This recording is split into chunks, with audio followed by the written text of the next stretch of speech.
దత్తం భజే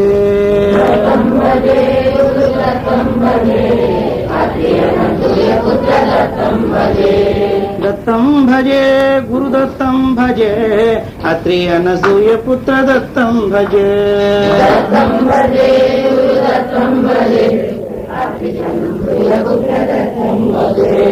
దూతం భజే అవధూతం భజే శ్రీపాదవల్లభ దూతం భజే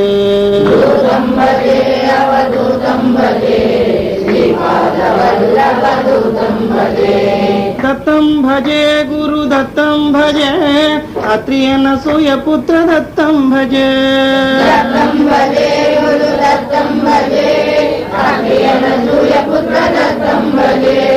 దూతం భజే అవధూతం భజే శ్రీపాదవల్లభ దూతం భజే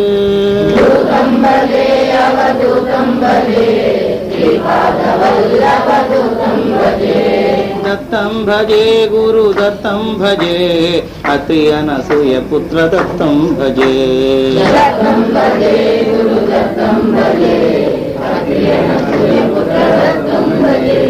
దత్తాత్రేయ గురుదేవునకు శారద నీలదెందుగనసారపటీర మరాళ మల్లిక హారతుషారవేణ రజతాచలకాశ పణీశ కుంద మందార సుధాపయోదిసిత తామర సామర వాహిని శుభాకారతనొప్పు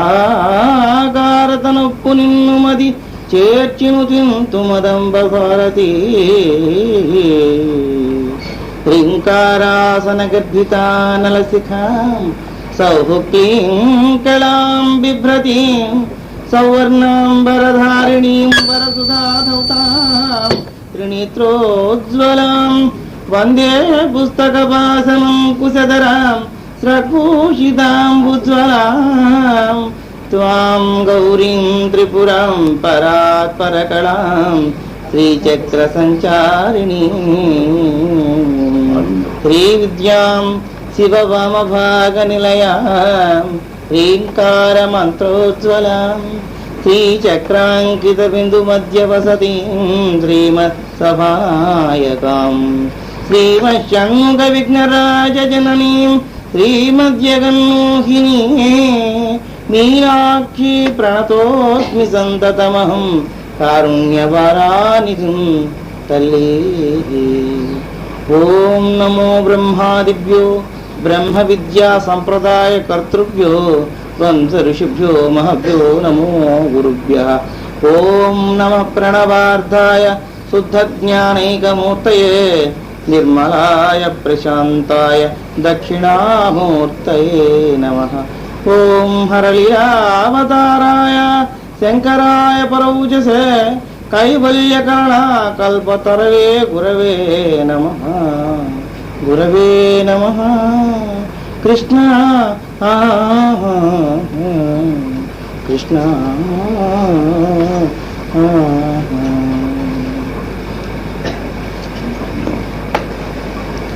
పరాత్పరి సంపూర్ణ కరుణాకరణ ప్రసారంతో యోగ వాసిష్ఠ అద్వైతానుభవంలో ఉండే విశేషం గురించి రామచంద్ర ప్రభు మరలా వర్తిస్తున్నారు. విశ్వామిత్రాది మహర్షులు రావటం, వారిని ప్రశ్న వేయటం, వారిలో ఉండేటువంటి ఆవేదనారూపకంగా ఉండేటువంటి ఆ భావాన్ని ప్రకటించడం అని చెప్పుకున్నాం. కాలం తాలూకు స్వరూప నిర్ణయం చేశారు, ధనం తాలూకు స్వరూప నిర్ణయం చేశారు. ధనం ఉంటే ఎంత సుఖం ఉంది, ఉంటే ఎంత దుఃఖం ఉందో కూడా విచారణ చేశారు.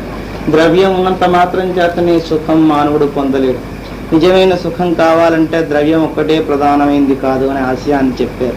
ద్రవ్యం ఉన్నంత మాత్రం చేతనే పూర్ణానందభరితులు అవుతున్నారా? ద్రవ్యమే ప్రధానం అనుకుంటే ద్రవ్యం లేకుండా కందమూలాలు తింటూ వల్కలాజనాలు కట్టుకుంటూ భిక్షాటనం చేసుకుంటూ చెట్ల కింద ఉంటున్న మహనీయులందరూ పొందిన ఆనందం కోటీశ్వరుడు పొందలేకపోతున్నాడే. కౌపీనవంతక్కలు భాగ్యవంత. కౌపీనం పెట్టుకున్నవాడే గొప్పవాడనిపిస్తున్నది కానీ కోటీశ్వరుడికి ఆ తృప్తి లేదే, అసంతృప్తి కలుగుతున్నది. కానీ కాక విచారణ చేస్తే ద్రవ్యం శుద్ధత్వం కలిగి దాన ధర్మ యజ్ఞ తపోనీతులకి పనికొచ్చినప్పుడు మాత్రమే పూర్ణత్వం, కానీ లేకపోతే లేదని నేను రామచంద్ర ప్రభు గట్టిగా దాని గురించి విచారణ చేశారు. అంతేకాకుండా ఆయు ప్రమాణ స్వరూపం కూడా చెప్పువచ్చారు. ఎంత చంచలమైందో ఆ చంచలమైన స్వరూప విచారణలో ఉండేటువంటి ముఖ్యాంశాన్ని ఇవాళ చెబుతున్నారు. మనం గొప్పవాళ్ళం అనుకుంటున్నాముగా, 100 ఏళ్ళు బతుకుతాం, ఇంకా ఎక్కువ బతుకుతాము, జాతకం ప్రకారం నాకు 90 ఏళ్ళండి అని వీడు చెప్పుకుంటాడు. ఇవాళ జాతకం చూపించుకుంటాడు, రేపు యాక్సిడెంట్లో వెళ్ళిపోతాడు. ఏమండి 90 ఏళ్ళు అన్నారు, మధ్యలో గండం ఉందిటండి, ఆ సంగతి అతను రాయలేదు అక్కడ, మనకు తెలియదు. కనుక రామచంద్ర ప్రభు అంటున్నారు, ఆయు పల్లవ కోణాగ్రహం ఆలంబాంబుక్షణ భంగురం ఉన్మత్తమివ సంత్యజ్యం ఆత్మకాండే శరీరకం. ఆయు ఎలాంటిదో చెప్తున్నారు రామచంద్ర ప్రభు. చిగురుటాకు కొనను వేలాడే నీటి బిందువంత చంచలమైంది ఆయు. చిగురుటాకు సూది మనగలిగి ఉంటే దానికి వేలాడుతున్న నీటి బిందువు గాలి ఆలోచిందంటే పడిపోతుంది. ఏ క్షణంలో పడిపోతుందో ఎవరికీ తెలియదు. క్షణభంగురం, క్షణక్షణం కూడా మృత్యు వాసన్నమై ఉంది, నెత్తిమీత్తంతోనే ఉంది.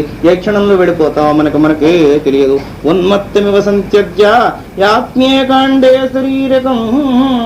పిచ్చివాడు భ్రాంతి పడ్డట్టుగా ఉంటాడనుకుంటున్నాడు ఈ జీవుడు ఉంటాడన్నది శాశ్వతమైన మాట కాదు. చటుక్కుని శరీరం వదిలిపోతాడు. పిచ్చివాడు కూర్చుని మాట్లాడుతూ ఉంటాడు. వాడికి ఒకసారి ఏం ఆలోచన వస్తుందో టకాలు లేచిపోతాడు. ఏమండి మాట్లాడుతూ పోతున్నారు హహహా అంటాడు. వాడి చేష్ట ఎట్లాంటిదో మృత్యుదేవత చేష్ట కూడా అట్లాంటిది. ఇప్పుడు ఇప్పుడండి అంతే, ఇప్పుడే. మరుక్షణానికి నామానికి రూపం లేదు, కార్యక్రమంతో సంబంధం లేదు. నామరూపాల సూత్రగోత్రాలతో ఉన్న వ్యక్తి మరుక్షణంలో మాయమైపోతున్నాడు. ఈ క్షణంలో మాట్లాడితే మరుక్షణం లేడు. రాత్రి 1:30 దాకా నాతో మాట్లాడారండి. అవునండి, 1:30 వరకు మాట్లాడారు, సత్యమే. 2 గంటలకి పాస్ పోసుకుందామని పైకి వస్తే పాము పొడిచొచ్చింది, అయిపోయింది. ఆయుర్దాయం క్షమ్యాంతి కతత్ర పరిదేవన. ఆ కాలం తీరిపోయిన తర్వాత ఎంత గొప్పవాడైనా ఎంత ప్రజ్ఞావంతుడైనా ఉండడు కదా.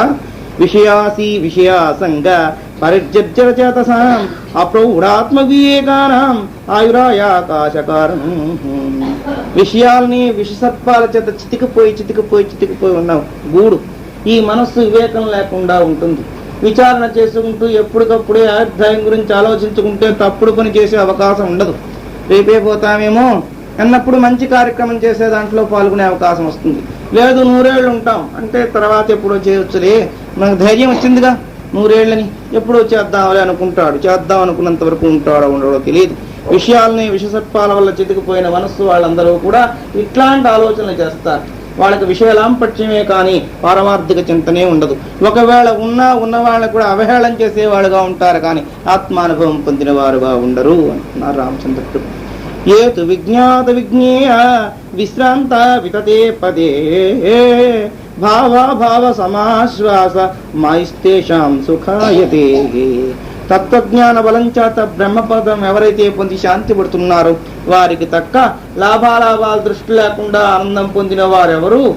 ఒక ఆత్మజ్ఞానుడు, బ్రహ్మవేత్తలు, తత్వ జిజ్ఞాసాపరుడు, ముముక్షాపేక్ష కలిగిన వారు తప్ప ప్రతిమా వారికి సుఖము లేదు అంటున్నారు. ఎందుకంటే లౌకికంలో ఎంతసేపు లాభాలాభ విచారణి. దీని చేస్తే ఏం లాభం, ఉదయం 6 గంటలకల్లా పరుగులెత్తుకుంటూ వచ్చి 7:30 వరకు ఉంటే ఏం లాభం అండి? ఏమైనా లాభం కనబడుతున్నదా ఇక్కడ? ఇది కంటికి కనబడే లాభం కాదు మోక్షం అన్నది. విడుదలైపోతున్నాను అన్న మాటకి ఏం కనబడుతున్నది? జైలుకు పోయాం, విడుదల ఈ రోజు అవుతాం అనుకున్నప్పుడు జైల్లో ఉండగానే ఆనందం కలుగుతుంది. ఆ ఆనందం నీకేం నామరూపాలు కలిగి ఉందా? లేదు తీసుకుపోతున్నారు ఎక్కడికో, తీసుకుపోతున్నప్పుడు దుఃఖం కలుగుతున్నది. ఆ దుఃఖానికి ఏం నామగోత్ర సూత్రనామాలు ఉన్నాయా? లేదు లాటరీ వచ్చింది, పొంగిపోవడానికి కారణమైన లాటరీ కారణంగా కనబడుతున్నది కానీ కంటికి కనబడుతున్నదా? గాలి చల్లగా తగిలితే చాలు వేసంకాలంలో హాయిగా ఉందండి అంటావు. ఏమిటో హాయి చెప్పలేవు, కంటికి నీకేం కనబట్టలేదు. సుఖానికి తక్కువగా ఉన్నదా? కనిపించకుండా శరీరేంద్రియాలకు అందకుండా ఉండే ఒక ఆనందం ఉంది. ఆ ఆనందాన్ని పొందాలని మానవుడు ప్రయత్నం చేయటం లేదు. అసలు ఇంతవరకు ఆనందం ఒకటి వేరుగా ఉందన్న సంగతే తెలియదు. తింటున్నాం, తిరుగుతున్నాం, పెరుగుతున్నాం, తరుగుతున్నాం, కరుగుతున్నాం, విడిపోతున్నాం. ఈ జీవితం అంతా చంచలం బుద్భుతప్రాయమని గుర్తించే ప్రజ్ఞ కూడా మనకు లేకుండా పోతున్నది. కనుక లాభాలాభ దృష్టి లేకుండా తపస్సు చేసి తపోవిక్షణ పాపానాం సమస్త పాపాలని ప్రక్షాళన చేసుకుని అనేక జన్మార్జిత వాసనాక్షయం చేత ఆత్మానందాన్ని పొందుతున్నాడు మహనీయులందరూ. అటువంటి వారిని చూస్తే మనకి వారి ప్రసన్న వదనారవింద దర్శన ప్రాప్తం చేతనే మనకు ఆనందం కలుగుతున్నది. కనుక వారు అట్లాంటి ఆనందం పొందడానికి ఏది కారణంగా వారు చేస్తున్నారో ఆ కారణాన్ని మనం కూడా చేపడదామని ఆసక్తి ఉండదుట. లాభం చూసుకుంటాం, సొంత లాభం చూసుకుంటూ గంతులేసేదిక్కడ, చిత్రగుప్తుడు చిట్టా తీసి చర్మొలిచేదక్కడ. కార్యక్రమం బాగుంటుంది ఇక్కడ. వాళ్ళ కొంప కూల్చాం, వీళ్ళ కొంప కూల్చాం, వాళ్ళ తలకాయ తీసాం, వీళ్ళ తలకాయ తీసాం, అక్కడ చిట్టాకి ఎక్కుతూ ఉంటుంది. ఏమండి చిత్రగుప్తుడు ఉన్నాడా, ఇంతమందికి ఎన్ని రికార్డులు మెయింటైన్ చేస్తాడని. ఎవరి చిత్తం వారికే చిత్రగుప్తుడు. చిత్తాన్ని మించిన చిత్రగుప్తుడు వేరే లేడు. వాడు ఎప్పటికప్పుడు రికార్డ్ రూమ్ లో ఫైల్స్ అన్ని పెడుతూ ఉంటాడు. ఈ దుర్మార్గుడు పొద్దున్న లేదు సాయంత్రం వరకు ఇన్ని తప్పుడు పనులు చేశాడు, ఇన్ని పాపిష్టి సంకల్పాలు చేశాడు, ఇన్ని పాపిష్టి సంకల్పాలతో చేద్దామని ప్రపోజల్లో పెట్టుకున్నాడు, అన్ని చేసి పెడతాడు. ఆ రికార్డు ప్రకారం వీడికి బాగా ఒళ్ళంతా చీల్చి ఉప్పు కారం అద్దడం ఉంటుందా? ఉప్పు కారం అద్దాల్సిన పనేం లేదు. ఆ పని కాకుండా ఉసూరుమని ఏడవడమే, అంతకనే ఉంది. కనుక ఆయు ప్రమాణం గురించి ఆలోచన చేసుకుంటే తప్పుడు పని చేసే అవకాశం లేదు కదా. భయం పరితాకార పరినిష్ట నిశ్చయ సంసారాభ్రత్యుండుజేముని నాయుషీ నివృత్త. ఆత్మబుద్ధి పరిమితాకారమైన శరీరం నేను అనుకుంటాను. ఆత్మ విచారణ అఖండమై అప్రస్తుతమై పరిపూర్ణమై అనుభవానందమై పూర్ణస్వరూప విచారణ అనుభవం చేత తక్క మరక్కడ దొరకకుండా ఉండేటువంటి ఆత్మని నేను అని దేహంతో ముడిపెడతాడు. ఈ దేహం ఒక పరిమితం ఉంది, ఆత్మకి అపరిమితం, అఖండం, అద్వితీయం, అనుభవపూర్ణం. అటువంటి దాన్ని దీంతో ముడిపెట్టుకుంటా. ముడిపెట్టుకుని నేనున్నానండి, నా వల్లే జరుగుతున్నదండి, నాకు ఆనందం తెలుసు అండి. ఏమిటి తెలుసు? నీకు తెలిసిన ఆనందం ఎంతవరకు తెలుసు అంటే శరీరేంద్రియాలతో కర్మజ్ఞానేంద్రియాలతో పొందుతున్న ఆనందం వరకే నీకు తెలుసు. కానీ ఆనందం కలగడానికి ఉన్న కర్మేంద్రియ జ్ఞానేంద్రియాలని ప్రేరేపించే వాడెవడో తెలుసుకునే ప్రజ్ఞ లేదు. కనుక పూర్ణానందం కాదు. అంతేకాకుండా వీడు పరిమితాకారం కలిగి ఉంటాడు. ఇంత లావు, ఇంత పొడుగు, ఇంత కనబట్టలేదు, ఇంత కనబడుతున్నావు, ఇదే ఆనందమా? అవును. చార్వాకులందరూ కూడా ఆచార్య భగవత్పాదుల వారు వెళ్ళగానే మొట్టమొదటి అడుగు తీసి అడుగు పెట్టగానే ప్రతిక్షణేరు మనలాంటి వాళ్ళందరూ కూడా పాపం వాళ్ళకి ఇంత ఆత్మవిచారం లేకపోవడం చేత వేద ప్రమాణం తీసుకున్నారు. తైత్రీయోపనిషత్తు ప్రధానంగా తీసుకుని తైత్రీయంలో చెప్పారండి, కర్మయజ్ఞాలు చేసుకుంటూ ఆనందాన్ని పొందుతూ తింటూ తిరుగుతూ ఉంటే ఈ దేహమే బ్రహ్మం. దేహం బ్రహ్మమా? అవును. ఆనందమేమో బ్రహ్మం అంటున్నారు కనుక ఆనందం దేహం ఉంటే వస్తున్న, దేహం లేకపోతే ఆనందం ఎక్కడ వస్తుంది? కాటితో చూస్తాం, చెవితో వింటాం, నోటితో తింటాం, చేతులతో చేస్తాం, కాళ్ళతో తిరుగుతాం, అందరిని తిడతాం. ఇవన్నీ ఆనందాలు కదూ. ఈ ఆనందాలు రావాలంటే శరీరం వద్దు. శరీరంతో కలిగే ఆనందం శరీరం ఉంటేనే కానీ రాదు. కనుక ఈ శరీరం బ్రహ్మం. చాలా సంతోషపడ్డాను నాయన మీ వాక్చాతుర్యానికి.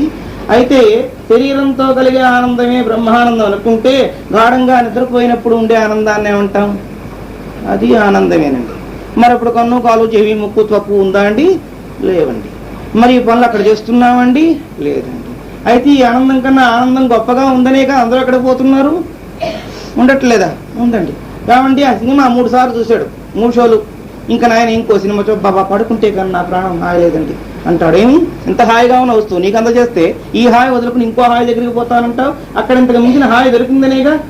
అప్పుడు నీ కను లేదు, కారు లేదు, చెవి లేదు, సినిమా లేదు, షికారు లేదు, ఊరేగింపు లేదు, ఉత్సవం లేదు, పడుకుంటున్నావు, గుర్రు పెట్టి నిద్రపోతున్నావు, హాయి ఒకటి వస్తుందనుకున్నావు. ఆ హాయి ఇంద్రియాలతోటి ఇంద్రియార్థాలతోటి వచ్చే హాయి కాదు. అయితే ఆనందం ఈ ఆనందం కన్నా ఎక్కువగా ఉందా, తక్కువగా ఉందా? నిజంగా పడుకుని లేచాక ప్రాణం ఒక స్థాయిలోకి వచ్చిందండి. దిక్కుమాల సినిమాలు అనవసరంగా చూసి కళ్ళు పోగొట్టుకున్నానండి. ఏం అంతకుముందు ఆనందం అనుకున్నది ఇప్పుడు దుఃఖమైపోయిందా? అంతే. శరీరం దుఃఖమయం కనుక శారీరగతంగా ఉండే ఆనందమే శాశ్వత ఆనందం కాదు. ఆ ఆనందానికి మించిన ఆనందం ఒకటి ఉండి ఆ ఆనందపు తుంపరల విషయానందంగా వస్తున్నాయి, గుర్తించండి.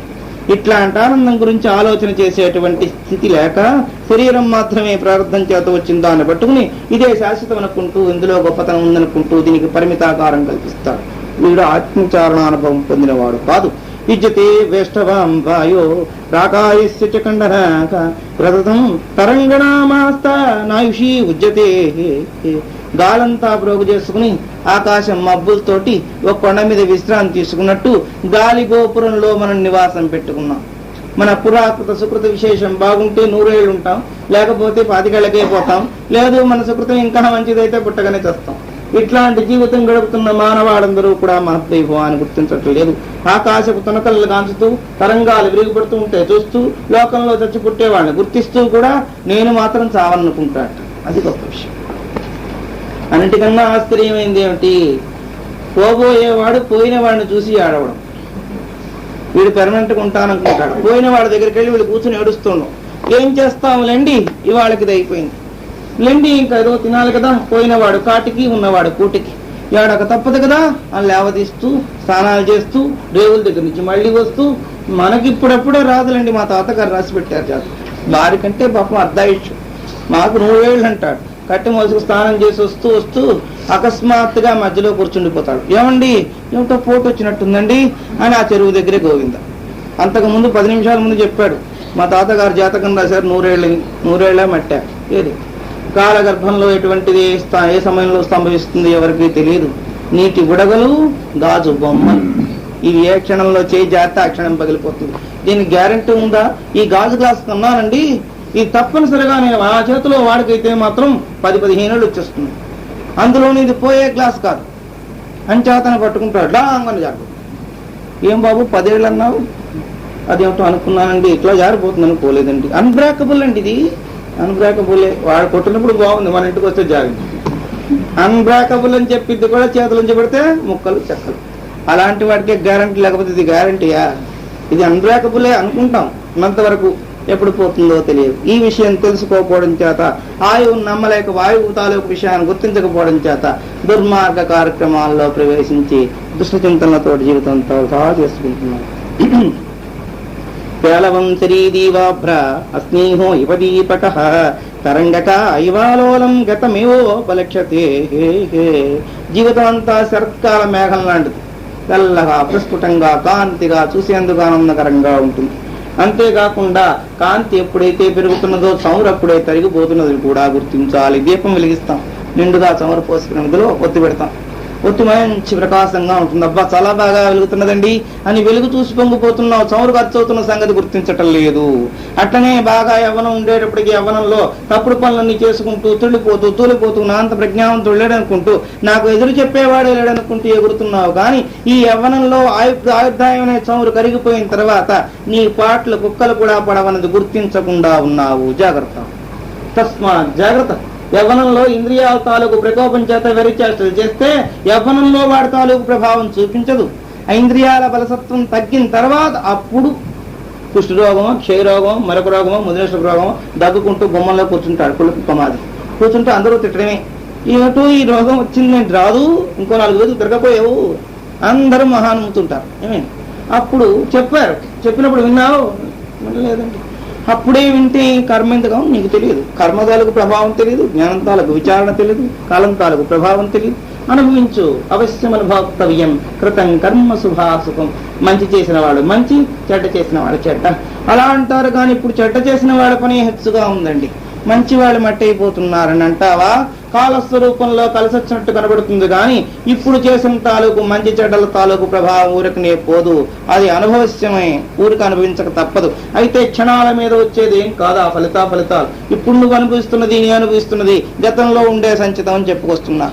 గతంలో ఏదైతే సంచితాన్ని ఆగామంగా తెచ్చుకుని ఈనాడు ప్రారంభంగా అనుభవిస్తున్నామో అలాగని ఈనాడు చేసుకున్నది మరలా సంచితంగా పోగడి ముందుకు అనుభవించడానికి వస్తున్నది. కానీ ఇవాళ నువ్వు వ్రతం చేసి, దానం చేసి, ధర్మం చేసి 3-4 డబ్బులు ఎవరి చేతిలో పెట్టేస్తే వెంటనే పుణ్యం వచ్చేసి ఏమండి నన్ను ఏం చేయమన్నారు మీ దగ్గర అని నిలబడదు, వస్తుందా?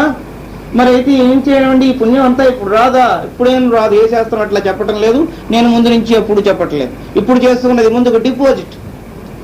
ఆ డిపాజిట్ ఇష్టమైతే చేసుకుంటారు, కష్టమైతే మానేస్తారు. లేదండి డిపాజిట్లు మాకెందుకు, ఎక్కడో దాచుకోవడం కానీ ఇప్పుడు తినేయడం మేలు, మంచిగా తినేయండి. అలా తినేసినా మేలే, తాను తినడు వరులకి పెట్టడు. ఏం చేస్తానంటే మోక్కుడు అన్న మహానుభావుడు వేమన యోగి రాసి పెడతాడు. లోభి వాడంత త్యాగం ఉండట, దాచి ఎవరికో ఇచ్చేస్తాడు ఒక్కసారి. తత్తిమ వాళ్ళు 10,000 ఇస్తాం, 25,000 ఇస్తాం, 5,000 ఇస్తాం, 3,000 ఇస్తామని వాళ్ళ లక్ష్యం ఉంటే దానికి లెక్క ప్రకారం చూసుకుంటారు. నేను ఎవరికి ఇవ్వనంటాడు. ఏం చేస్తావే అంత సొమ్ము, నీకు అనవసరం, నా ఇష్టం, ఏం చేస్తాను అడుగుతాం, దాచుకుంటా. ఆ ప్రాణం పోయేటప్పుడు తెలియదు కదా ఏ పని మనిషి, ఏ పాకి వాడో, ఏ చేసేవాడో ఉంటాడు అక్కడ, వాడి చేతులు అందా పెట్టచ్చు. అట్లా ఏ క్షణం వెళ్ళిపోతుందో తెలియదు. ద్రవ్యం కానీ, బంధువులు కానీ, బలగం కానీ ఏమీ రక్షించదంటున్నారు. మహాచంచలమైంది. సౌరసూరులైన వారు, మహాప్రజ్ఞావంతులు, జ్ఞానులు, విరాగులు కూడా వెళ్ళిపోయినారు. అంతా పొగచూరుపోయిన చిమ్మినిలా ఉంది మన జీవితం. గాజు బుడ్డి చుట్టూ పొగ పట్టిపోయింది. మనం చూసుకోలేదు, దీపం ఎక్కువ పెట్టిస్తాం కాంతిగా ఉంటుందని. ఎక్కువ దీపంగా ఉంటుంది కదా అని పెడితే ఆ దీపం నుంచి పొగలు వచ్చి ఆ సెగలతోటి దీపం చెమ్మిని మసిపెట్టిపోయింది. అట్లనే యవ్వనంలో మనం ఎక్కువ కష్టపడిపోయి సంపాదించేస్తే ముసలితనం సుఖపడతాం అనుకుని ఎక్కువ కష్టపడి లేని రోగం తెచ్చుకుని చిటుకుపోయిన చిమ్మిని అయిపోయింది. కనుక జాగ్రత్తగా ఉండు. కాలాన్ని ఎంతవరకు వినియోగించినా అది భగవత్ పరంపర అయితే మాత్రం పర్వాలేదు, కానీ భగవద్ అనుగ్రహానికి ప్రాప్తం కాకుండా లౌకికంలో తిరుగుతూ ఉంటే ఆ ఘటపటాదులు ఎంతకాలం ఉంటాయో కూడా చెప్పలేం. తరంగం ప్రతిబింబేందుం తతు ఇంబుజం అభోం భుజం గృహీతుమాస్తం బధ్నామి నత్వా విషీహతాస్థితో. తరంగము, చంద్ర ప్రతిబింబము, మెరుపు సమూహము ఎంత ఆశ్చర్యకరంగా వచ్చి మాయమైపోతాయో అట్లాంటిది ఆయు ప్రమాణం. అప్పుడే వస్తున్న తరంగం అనుకుంటాం, అది అనుకున్న లోపల కాళ్ళ దగ్గర చుట్టుకు లోపల వెళ్ళిపోతుంది. ఇంకోటి వచ్చేస్తున్నది, ఇంకోటి వస్తున్నది, ఇంకోటి వస్తున్నది. మనందరికీ సముద్రం దగ్గరగా ఉంది కనుక ఉపమానం అర్థం అవ్వచ్చు. ఎప్పుడైనా వెళితే చూసుకుంటూ కూర్చోవడం, కాలం తెలియదు ఎన్ని వందల కెరటాలు వస్తున్నాయో ఎన్ని పోతున్నాయో. అట్లనే మెరుపు తీగలు కళ్ళు టకాలను మెరుస్తాయి, మళ్ళీ చూద్దామంటే కనబడు. చంచలం, అతి చంచలంగా మెరుపు తీగల మాదిరి, తరంగాల మాదిరి, మంపులు వచ్చి రకరకాల రూపాలు ధరించి విరిగిపోయిన మాదిరి ఆయు ప్రమాణం పోతున్నది. కానీ ఇది స్థిరం అని చెప్పడానికి వీళ్ళు ఇదంతా అస్థిరం. అవిశ్రాంత మనశూన్య ఆయురాతమీహతే దుఃఖాయ విమూఢాంతం అంతర్గత ఈశ్వరీతరీయథ. వ్యాకుల చిత్తంతో మూడుగా ఉండేవాడు జీవితం అంతా కూడా అశ్వతరి జీవితం లాడితట. ఎప్పుడు బద్దలైపోతుందో తెలియదు. అశ్వతరి అంటే గుర్రానికి గాడిదకి కలిపి పుట్టిన పిల్లని అశ్వతరి అంటారు. అమ్మో ఇలాంటివి ఉంటాయి, అల్సేషన్ డాగులు లేవు, అట్టాడిది ఇదో జాతి. దీన్ని కంచరగాడిది అంటారు. గుర్రానికి గాడిదలకి కలిపి అదొక రకం జంతువు. అయితే దీనికి గర్భం వచ్చినప్పుడు ఎంత ఆనందం, ఒకటి నాకే వచ్చింది ఇంత గర్భం, ఇంతకు ముందు ఏ జీవికి రాలేదనుకుని పొంగిపోతుంటది. ఆ కడుపు చూసుకుంటుంటే గడ్డి తినడం మానేయడం. అట్లా తిరిగి తిరిగి తిరిగి పాపం ప్రసవ వేదన ప్రారంభం అయ్యాక దాని చావుతో పూర్తవుతుంది. ఎందుకంటే ఆ పిల్ల మామూలుగా పుట్టడానికి అవకాశం లేదు, దాని గర్భాన్ని చీల్చుకొస్తుంట, చచ్చిపోతుంది. పిల్ల వచ్చిందో తల్లి చచ్చింది. ఎందుకంటే తల్లి చచ్చిపోవడానికి సిద్ధపడుతూ తన పిల్ల పుడుతుందని ఆనందంతో తిరుగుతున్నట్టు ఎప్పుడో రాబోయే దాన్ని ఊహించుకుంటూ ఇప్పుడు గోవింద కొడుతుంటాడు వీడు. అశ్వతరి జీవితంలో ఆడదు మనది. ఆనందం ఎంత కరకండి, దాని గర్భం వస్తే ఆనందం, అమ్మయ్య నాకే వచ్చింది నాకే వచ్చిందని. చావు వస్తున్నదన్న సంగతి గుర్తించదు. అట్లనే మనకు వయసు వచ్చిందంటే ఆనందం. మా పిల్లవాడికి 30 ఏళ్ళండి, 3000 జీవితం, 30 ఏళ్ళ ఆయుర్భాగ్యం పోయింది గోవింద కొట్టి, అది ఆలోచించుకునే అవకాశం లేదు. అశ్వతరి గర్భం నాటి ఆయుర్భాగ్యం మంది కనుక తస్మాత్ జాగ్రత్త అంటున్నారు. సంసారా సంస్కృతాభ్యాసం తేనోస్మిన్ సర్గసాగరే కాయావల్యోంభ్యసో బ్రహ్మాన్ జీవితం మే నరోచరే. బ్రహ్మజ్ఞుడు మాత్రం ఈ సంసారంలో నిర్మలంగా ఉండగలుగుతున్నాడు, నిశ్చలంగా ఉండగలుగుతున్నాడు. సృష్టి రహస్యాన్నంతా గుర్తిస్తున్నాడు. అశాశ్వత వస్తువుల మీద రుచి లేకుండా చేసుకుంటున్నాడు. నాకు కూడా అలాగే ఉంది విశ్వామిత్ర మహర్షి. నాకు లోకంలో ఏ వస్తువు చూసినా అభిరుచి లేదు. అయితే నా ప్రారంధం ప్రబలంగా ఉండబట్టి రాజకుమార వేషంలో, రాజకుమార దేహంలో, రాజ్య భోగాలతో ఉన్నట్టుగా కనబడుతున్నాను. కానీ ఈ భోగాలతో కానీ, ఈ దేహంతో కానీ, ఈ రాజ్య సుఖాలతో కానీ నాకు ఏమాత్రం సంబంధం లేదు. నాకు విషయం మీద అపేక్ష లేకపోయినా నేను చేసిన జన్మాంతర సుకృతం ఈ దేహాలను నాకు ఇచ్చింది తప్పిస్తే నేను తెచ్చుకున్నది నా ప్రజ్ఞ మాత్రం కాదు. మనం ముందే హెచ్చరిక చేసుకున్నాం. దానం వల్ల దేహం, దానం వల్ల భోగం, కర్మ వల్ల దేహం, ఈ రెండు ఉచితం. ఏది కర్మ చేసామో ఆ కర్మ మనకి రూపం చిత్రీకరణ చేస్తుంది. చెడ్డ కర్మ చేశాం, మంచి కర్మ చేశాం, ఈ రెండు కర్మల కలయికే శరీరం రావడం. మంచి కర్మ ఉంది కనుక మంచి గొడ్డు పొడుగు ఉన్నాడు, సౌందర్యవంతుడుగా ఉన్నాడు. చెడ్డ కర్మ ఉంది కనుక గుడ్డు వచ్చి కళ్ళు రెండు కనబడవు, అంధుడు, జాత్యంధుడు, సౌందర్యం యుతమన్మధుడు. ఎంత అందమోనండి చెప్పడానికి వీల్లేదు. స్ఫురద్రూపి, రెండు కళ్ళు కనపడవు. జన్మాంతర సుకృతం గొప్పది. అశేషానంద స్వామి వారు జన్మాంతర సుకృతం ఎంత గొప్పదో చెప్పలేము. అఖండ అద్వైతమూర్తి, బ్రహ్మణ్యమూర్తి, అఖండ బ్రహ్మచారి, రెండు కళ్ళు లేవు. 14 భాషల్లో మాట్లాడగలరు, 14 భాషల్లో ఉపన్యాసం చేయగలరు, 14 భాషల్లో కవిత్వం చెప్పగలరు. మహనీయ ప్రజ్ఞావంతులు, రెండు కళ్ళు లేవు. జాత్యందుడు తల్లి గర్భం నుంచి వస్తున్నప్పుడే కళ్ళు లేవు. ఏమండి అని అడిగితే అన్నారు, ఎవరికో కళ్ళు నిదానంగా పొడి చేశాను. అది ఎవరు అనుభవిస్తారు? వారికేం దుఃఖం లేదు. ఇందువల్ల తెలుసుకున్నారు కనుక. మనకో ఈ కళ్ళు పోయంటే మా అమ్మ ముదినప్పుడు ఏం తప్పుడు పని చేసి తినేసిందో, ఆహారం ఉప్పు తినేసిందో, కారం తినేసిందో, కళ్ళు పోవడానికి వేపకలు తినేసిందో, నాకు ఆడడం. అయ్యో కన్నా శరీరం ఇచ్చిన తల్లిని తిట్టడం. అదేదో తినేసి ఉంటుంది, కళ్ళు పోయి నాకు ఆవిడ వేడి చేసిపోవడం, నా కళ్ళు పోయి ఉంటా లోపల. నీ ప్రారంభం వల్ల పోయింది అనుకుంటే సుఖం. ఆవిడేం చేస్తుంది? అట్లనే అశేషానంద స్వామి వారి ప్రసంగంలో చెబుతూ ఇది మనం ఎంత చేసుకుంటాం అంతే తెచ్చుకుంటాం. అనేకమైన పుణ్యకర్మలు చేసింది కనుక ఈ ఘటానికి అద్వైత సిద్ధి కలిగింది. అయితే అందులోనూ ఏదో తప్పుడు పని చేస్తుంటాను. ఏ గురు నింద చేశాను, ఏ దోషం చేశాను, ఏ పెద్దల్ని తిరస్కరించాను, ఆ దోషం నాడు జాత్యంద్రుని చేసేసింది. మన ప్రజ్ఞ ఏమి ఇక్కడ పనికొచ్చేది కాదు. అశాశ్వతం అనిపిస్తున్నది. చూస్తుండగానే మాయమైపోతున్న అనేక వస్తువును చూసి ఏది ఆనందం అనుకోము. ప్రాప్యం సంప్రాప్యతే ఏన భూయో ఏన నశోచ్యతే పరాయా నివృతే స్థానం ఉత్త జీవితయేచ్యతే. దాని వల్ల పరమ పురుషార్థమైన మోక్షం లభిస్తున్నదో దానికి నేను దూరం అయిపోతున్నా అనిపిస్తున్నది. పునర్జన్మ వస్తుంది అనేటప్పటికే నాకు ఏడుపు వస్తున్నది. చూడండి ఆలోచన. ఇప్పుడు జన్మ గురించి నాకు దుఃఖం లేదు. ఏదో మహారాజు కడుపున పుట్టాను, ఐశ్వర్యం అనిపిస్తున్నాను, భోగభాగ్యాలను. తమ్ముళ్ళు ఉన్నారు, అన్నదమ్ములు, అక్క చెల్లెళ్ళు, అన్నలు, నాన్న, అమ్మ, నాన్న అందరూ ఉన్నారు. నాకేమీ కష్టం లేదు. రేపు రాబోయే జన్మ ఎటువంటిది వస్తుందో నా ప్రారంభం తెలియదు. నేను ఇప్పుడే కానీ ఈ విచారణ చేసి ఆనందాన్ని పొందకుండా ఈ దేహాన్ని వదిలితే రేపు రాబోయే జన్మ ఎటువంటిదో అని తలుచుకుంటే నాకు దుఃఖం వస్తున్నది అన్న. ఎంత ఆలోచన, దూరాలోచన చేసి రామచంద్ర ప్రభు మనకి రేపు వచ్చే జన్మ గురించి ఆలోచన లేదు. ఇక్కడ అనుభవిస్తే చాలు, ఇక్కడ హాయిగా ఉంటే చాలు, చిన్న పట్టకు శ్రీరామరక్ష పక్క వాళ్ళు భ్రష్టు పెట్టినా పర్వాలేదు అనుకుంటూ జీవిస్తున్నాం కనుక మనకి యోచన లేదు. రామచంద్ర ప్రభు ఆలోచన వేరుగా ఉంది. అవసరం ఆ జన్మకు వస్తే మాత్రం అది జీవన్ముక్త స్థానాలకు పంపిస్తుందని ఎక్కడ గ్యారంటీ ఉంది? ఈ జన్మలో లేనిది ఆ జన్మలోనా? ఏమండి, మీరు దానం ధర్మం చేసుకుంటే మీకు పుణ్యం ఉందని శాస్త్రాలు చెబుతున్నాయి. ఇప్పుడు కొత్తగా ఒకరు కల్పించి చెప్పింది కాదు. గురుగీతలో విన్నారు, అనేక పురాణాలు ఉపన్యాసాల్లో విన్నారు, అనేక మంది మహనీయులు చెబుతున్న కార్యక్రమాల్లో కూడా ఈ విషయాన్ని వింటున్నారు. ధనుర్మాస వ్రతాల గురించి వాటి గురించి తిరుప్పావైలో మనం ప్రబోధ చేసుకున్నప్పుడు బ్రహ్మచారులైన వారు, యతీశ్వరులైన వారికి భిక్ష చేస్తే ఉండే పుణ్యం చెప్పారు తిరుప్పావైలో. అట్లనే దాన ధర్మాలు చేస్తే త్యాగం వల్ల వచ్చే ఆనందం గురించి చెప్పారు. శృతి యుక్తి ప్రమాణాల గురించి చూసుకుంటే అమృతత్వేన మానసు, త్యాగం వల్లనే అమృతం వస్తుందని తెలుసు. అన్నీ తెలుసు, ఎందుకు చేయట్లేదండి? రేపు వస్తామో రామో ఏం తెలుసు? రానంత పుణ్యం చేసి పూర్ణమైపోయినట్టు. మేము రావండి, మాకు తెలుసు, అజ్ఞానం అయిపోయినాం. జ్ఞానులైన వాళ్ళే వస్తామని భయపడుతూ ఉంటే అజ్ఞాని మాట్లాడే మాటలు. రామచంద్ర ప్రభు చెబుతున్నారు విషయాన్ని గురించి.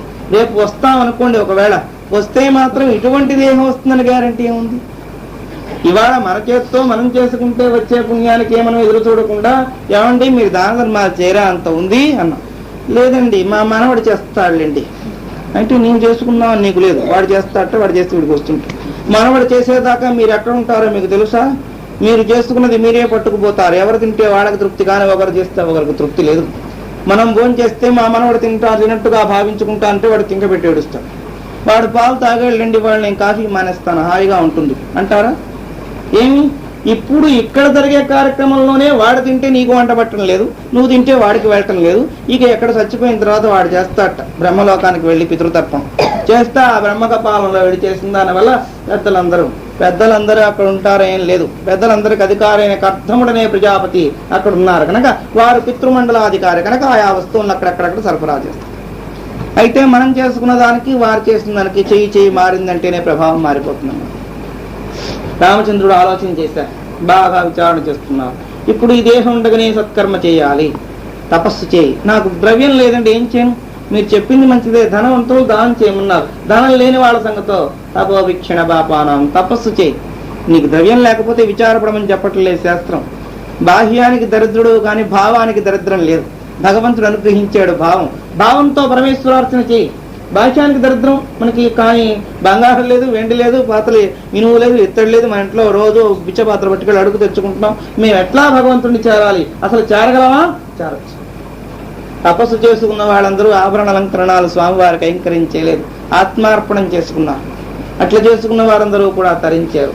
అయితే ఉండి చేయకపోతే దోషం. మంచి సలహా ఇచ్చారు కనుక మేము తపస్సే చేసేస్తాం అని ఉన్నవాళ్ళు కూడా తపస్సు ప్రారంభిస్తే, శూద్రుడు తపస్సు చేస్తే రామచంద్రమూర్తి శిరస్సు ఎగరగొట్టేశారు. ఏమండి నువ్వు చేయడానికి అర్హత లేదు. ధనవంతుడైన వాడు దానంతో ధరించాల్సిందే, ధనహీనుడు తపస్సుతో ధరించాల్సిందే, అసలే వీలైన వాడు భావనతో ధరించాల్సిందే. ధనహీనులకి కూడా కదా అడుక్కుంటున్నాడు. వాడికి ఒక పూట దొరుకుతుంది, ఒక పూట దొరకదు. అప్పుడు ఏం చేయాలి? నాకు ఏమీ లేదు కానండి, నాకు బంగారు పాత్రతో అమ్మకి అభిషేకం చేస్తాను, నాకు నవరత్న ఖచ్చిత సింహాసనం మీద అమ్మవారు కూర్చున్నట్టు భావించాలి, రామచంద్ర ప్రభుని కూర్చోబెట్టినట్టు చేయాలనుంది, నాకు ధూపదీప నైవేద్యాలు పెట్టాలనుంది. పాపం ఎంతో ఆసక్తి, కానీ లేదు వాడి దగ్గర. ఏం చేద్దామన్నా ద్రవ్యం ఉండాలిగా. ధనమూలమిదం జగత్తు. ద్రవ్యం ఉంటే ఆ ద్రవ్యం కూడా సద్బుద్ధితో కూడుకుని ఆ ద్రవ్య శుద్ధి కలిగి ఉంటే ధర్మకార్యానికి వెళ్తుంది. లేకపోతే చేట్ల పెట్టుకో, తాగడానికో, తందనాలకో, ఊర్లో ఊరేగడానికో పోతుంది. దానివల్ల ఏం లాభం లేదు. ఉప్పు సముద్రంలో నీళ్లు పడట్టే. వాన కురిస్తే ఉప్పుటేర్లో పడితే ఏం లాభం? తాగడానికి మనకి రాదు, దానికి వినియోగం లేదు.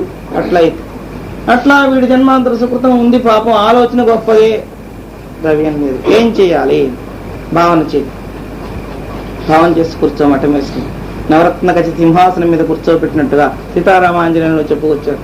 కరణంబులకిలోపకరణంబులును కాగా ప్రాణంబులు పచార భటులు కాగా గంగా ప్రముఖ నాడికలు జలంబులు గాగా షట్కమలములు పుష్పములు గాగా నదితానందంబు నైవేద్యముగాగా రవి శశిజ్యోతులారతులు గాగా అంగదేవాలయమున సహస్రార పీఠమున శాంతి జనకజోపేతుడగుచు చలగు రాముని పూజింత్రు తత్వ విధులు ఈశ్వర ప్రణిధానమండ్రు. ఈశ్వర ప్రణిధానమండ్రు తత్వ విధులు. తత్వం తెలిసిన మహనీయులందరూ ఈశ్వరార్చన చేస్తున్నా ఉంటున్నారు. ఏమిటా ఈశ్వరార్చన అంటే రామచంద్ర ప్రభువుని సహస్రార కమలంలో నవరత్న గజ సింహాసనాన్ని భావించి శాంతి అనే జనకజోపేతను కూడి శాంతి అనే సీతామాతతో ఆత్మారాముడు కైవశాన్ని పొంది ఆ సహస్రారులో ఉన్నట్టు భావించి కరణంబుల అఖిలోపకరణంబులునుగాగా అన్ని ఇంద్రియాలు కూడా పాత్రలని భావించు ప్రాణంబులు ఉపచార భటులుగాగా ప్రాణోపాన వ్యానోదాన సమాన వాయువులు కూర్మ కుకుర దేవదత్త నాగా ధనంజయ వాయువులు 10 వాయువులు 10 మంది పనివాళ్ళు. పనివాళ్ళు లేకపోవడం ఏంటి? ఆమె కోటీశ్వరురాలు కనుకంటే 10 మంది పనివాళ్ళు, 10 మంది పైవాళ్ళు, 10 మంది పాత్రలతో ఉండేవాళ్ళు అన్ని ఆడు కూర్చుంటుంది. ఆడు కూర్చుంటే ఏయ్ అంటే వస్తున్నా అమ్మగారు అని అన్ని సర్ది పెట్టేస్తారు. పెడితే ఆమె ఏం చేస్తుంది? పువ్వులు ఒకరికి వస్తారు, గంధం ఒకటి తీస్తారు, పన్నీరు ఒకరు కలుపుతారు, అక్కడ నీ పెడతారు, ఈమెకి స్నానం చేయించి ఒళ్ళు ఇంకోటి ఒత్తుతారు. కూర్చున్న తర్వాత ఆమె చేతితో తీసి అట్లా వేయడమే. ఏం భాగ్యం అండి! ఇంతమంది పనివారు జన్మాంతరంలో కూడా అట్లా చేసి ఉంది కనుక వచ్చింది. ఇప్పుడు మనకేం లేదు, వాళ్ళందరినీ చూసి కళ్ళు పొడుచుకోవడమే కానీ పనివాళ్ళు రారు. అప్పుడేం చేయాలి? ప్రాణంబులుపచార భటులుగా నీ ప్రాణోపాన వ్యానోదాన సమాన పనివాళ్ళు. ఆ పనివాళ్ళు పనిచేస్తే నీ ఘటం ఉంటుంది, లేకపోతే కూలిపోయిన గొప్ప మాదిరి అయిపోతుంది. కనుక వాళ్ళందరినీ పనివాళ్ళుగా అనుకో. ఈ దేహేంద్రియాలన్నీ కూడా పాత్రలు అనుకో. నదీ జలంబులుగాగా ఇడా పింగళ సుషుమ్న అనే 3 వాయువులు నీలో కదులుతున్నాయి. ఇవి గంగాజలం. అభిషేకం చేయడానికి సిద్ధజలం కావాలి కదా, సామాన్య జలం పనికిరాదు. ఒకవేళ సామాన్యంగా పంపులో వచ్చి నీళ్లు మడిగట్టుకుని తీసుకొచ్చినా అవి పంపు నీళ్లే అవుతాయి, కానీ గంగాజలం ఎందుకు అవుతుంది? అందుకని మంత్రపోతం చేయడం. గంగే జీవనే జైవి కృష్ణే గోదావరి నర్మదే సింధు కావేరి జలేస్మిన్ సన్నిధిం కురు అని ఎత్ర ఎత్ర నదీ హాహ అని చెప్పుకుని దాన్ని ఒకసారి కలిపి ప్రణవంతో దాన్ని ఉచ్చారణ చేసి అప్పుడు అది తీర్థమైంది అని భావన చేస్తాం. అక్కర్లేదు. ఇడా పింగళ సుషుమ్న గంగా యమున సరస్వతి అంతర్వేణిగా ఉన్నది సుషుమ్న కనుక ఆ 3 త్రివేణి సంగమంతో కూడుకున్న జలాన్ని తీసుకొచ్చి రామచంద్ర ప్రభువుకి అభిషేకం చేస్తున్నాను. అభిషేకం చేశాను. పువ్వులు ఏమున్నాయండి? అడుపుతుంటున్నాడు వీధిగుమ్మలో వాడి మకం. ఎక్కడ పువ్వులు తెచ్చుకుంటాడు? పువ్వులు ఏం చేయాలి? షట్కమలములు పుష్పములు మూలాధార స్వాదిష్టాన మణిపూర అనాహత విశుద్ధ ఆజ్ఞాచక్రములను పుష్పంబులుగా చేసి ఒక్కొక్క పుష్పంతో భగవంతుడికి అర్చన చేస్తున్నట్టుగా ఆ భగవంతుడి పాదాలను ఆ పువ్వు చేరుతున్నట్టుగా చేరుతుంటే హమ్మని వాసనలు వస్తున్నట్టుగా భావన చేయి. వస్తే అనుభవం కలుగుతుంది. షట్కమలములు పుష్పములుగా పువ్వులు పూజ చేశాను. నైవేద్యం నాకే లేదు, వెళితే ఒకప్పుడు దొరుకుతుంది, ఒకప్పుడు దొరకదు. నాకే లేకపోతే వాడికేం పెడతాం? త్యాగరాజస్వామి అని చెప్పినట్టు ఇంచి వృత్తిలో బతికే వాడిని నేనేం పెట్టాను? రాముడు నీ దగ్గర ఎప్పుడు ఉండిపోతాట త్యాగరాజు, ఎందుకు అలా ఉండిపోతాడు మాకు చెప్తావా? ఏం తీపి పెడతావా, కారం పెడతావా, మరేం చేసి పెడతావా అంటే నా దగ్గర అసలు ఏదీ లేదు, నాకు నేనే నైవేద్యం చేసుకుంటాను స్వామికి, అంతకన్నా మరొకట్లేదు. ఇక్కడ నందితానందం నైవేద్యం కాగా నిరంతర ఆనందమే నైవేద్యం. అట్లాంటి ప్రసాదం మరి దొరకమంటే దొరకదు. గమగమని చక్కని యాలకులతోటి, కిస్మిస్లతోటి, ద్రాక్షలతోటి, కమ్మడి పరిమళంతో హృదయార్పణం చేశారు. ఆనందమే పూర్ణంగా ఉన్నది నైవేద్యంగా పెట్టేట. నదితానందంబు నైవేద్యముందాగా రవిశిశు జ్యోతులారతులుగాగా. దీపారాధన కుందులున్నాయా? చమురుందా? ఒత్తులున్నాయా? అవన్నీ ఉంటే ఈ ఆలోచన ఎందుకు? ఏమీ లేక నేనే ఘోరిస్తుంటే మీ దగ్గర ఉన్నాయి. మీరు ప్రశ్న, నా దగ్గర దీపం లేదు, ఒత్తు లేదు, చమురు లేదు. భక్తనే ఒత్తు వేశాను, తత్వార్థమనే చమురు పోసాను, దేహేంద్రియాల్లో ప్రకాశించే ఈ స్టాండ్లన్నీ ఏర్పాటు చేసుకున్నాను. కానీ అప్పటికీ నాకు తృప్తి లేదు. ఈ దీపాలు ఆరిపోతే ఏమైనా భయం వేస్తున్నది. ఆరం దీపాలతో భగవంతుడికి హారతి ఇవ్వాలంది. ఎవరు వస్తారు ఆ దీపాలు? ఎట్లాంటివంటే రవి శశి జ్యోతులు అరతులుగాగా. పగలపూట సూర్యుడు, రాత్రిపూట చంద్రుడు. ఈ చంద్రుడు లేనప్పుడు కూడా సూర్యుడు అంతర్భాగంలో ప్రకాశిస్తున్నాడు కనుక ఆరిపోని దీపాలతో నేను మంగళహారతిస్తున్నాను. మనం హారతిస్తే ఆరిపోయేవి. ఒకవేళ ఆరకపోతే ఆర్పీస్ మళ్ళీ రేపు పొద్దున దాచాను చేసుకుంటాం. కనుక మన హారతి కన్నా హారతి గొప్పది. రవి జ్యోతుల అరతులు కాగా అంగ దేవాలయమున, ఏ దేవాలయంలో మీరు పూజ చేస్తున్నారండి? దేహో దేవాలయ ప్రోక్త జీవో దేవ సనాతన. దేహం అనే దేవాలయంలో జీవుడని ఈశ్వరుడు సనాతనుడు. వాడు కొత్తగా జగన్నాథ శర్మ గారు చెప్తే వచ్చి లేకపోతే పారిపోయి అలాంటి స్థానం ఏం కాదు, సనాతనుడు. ఋషులు, యోగులు, మహానీయులు అందరూ తపస్యత పొందినటువంటి ఆనంద స్వరూపం. అంగ దేవాలయమున సహస్రార పీఠమున శాంతి జనకజోపేతుడుగుచు, శాంతనే సీతామాతతో కూడుకుని ఉన్న రామచంద్ర ప్రభువుని తత్వ విధులు ఈశ్వర ప్రణిధానమండ్రు. తత్వం తెలిసిన మహనీయులందరూ ఇట్లా ఉపాసన చేసి, మాకు ఏమీ లేదని దరిద్రపు మాట అనట్ట. నిండుకుంది అనకూడదు.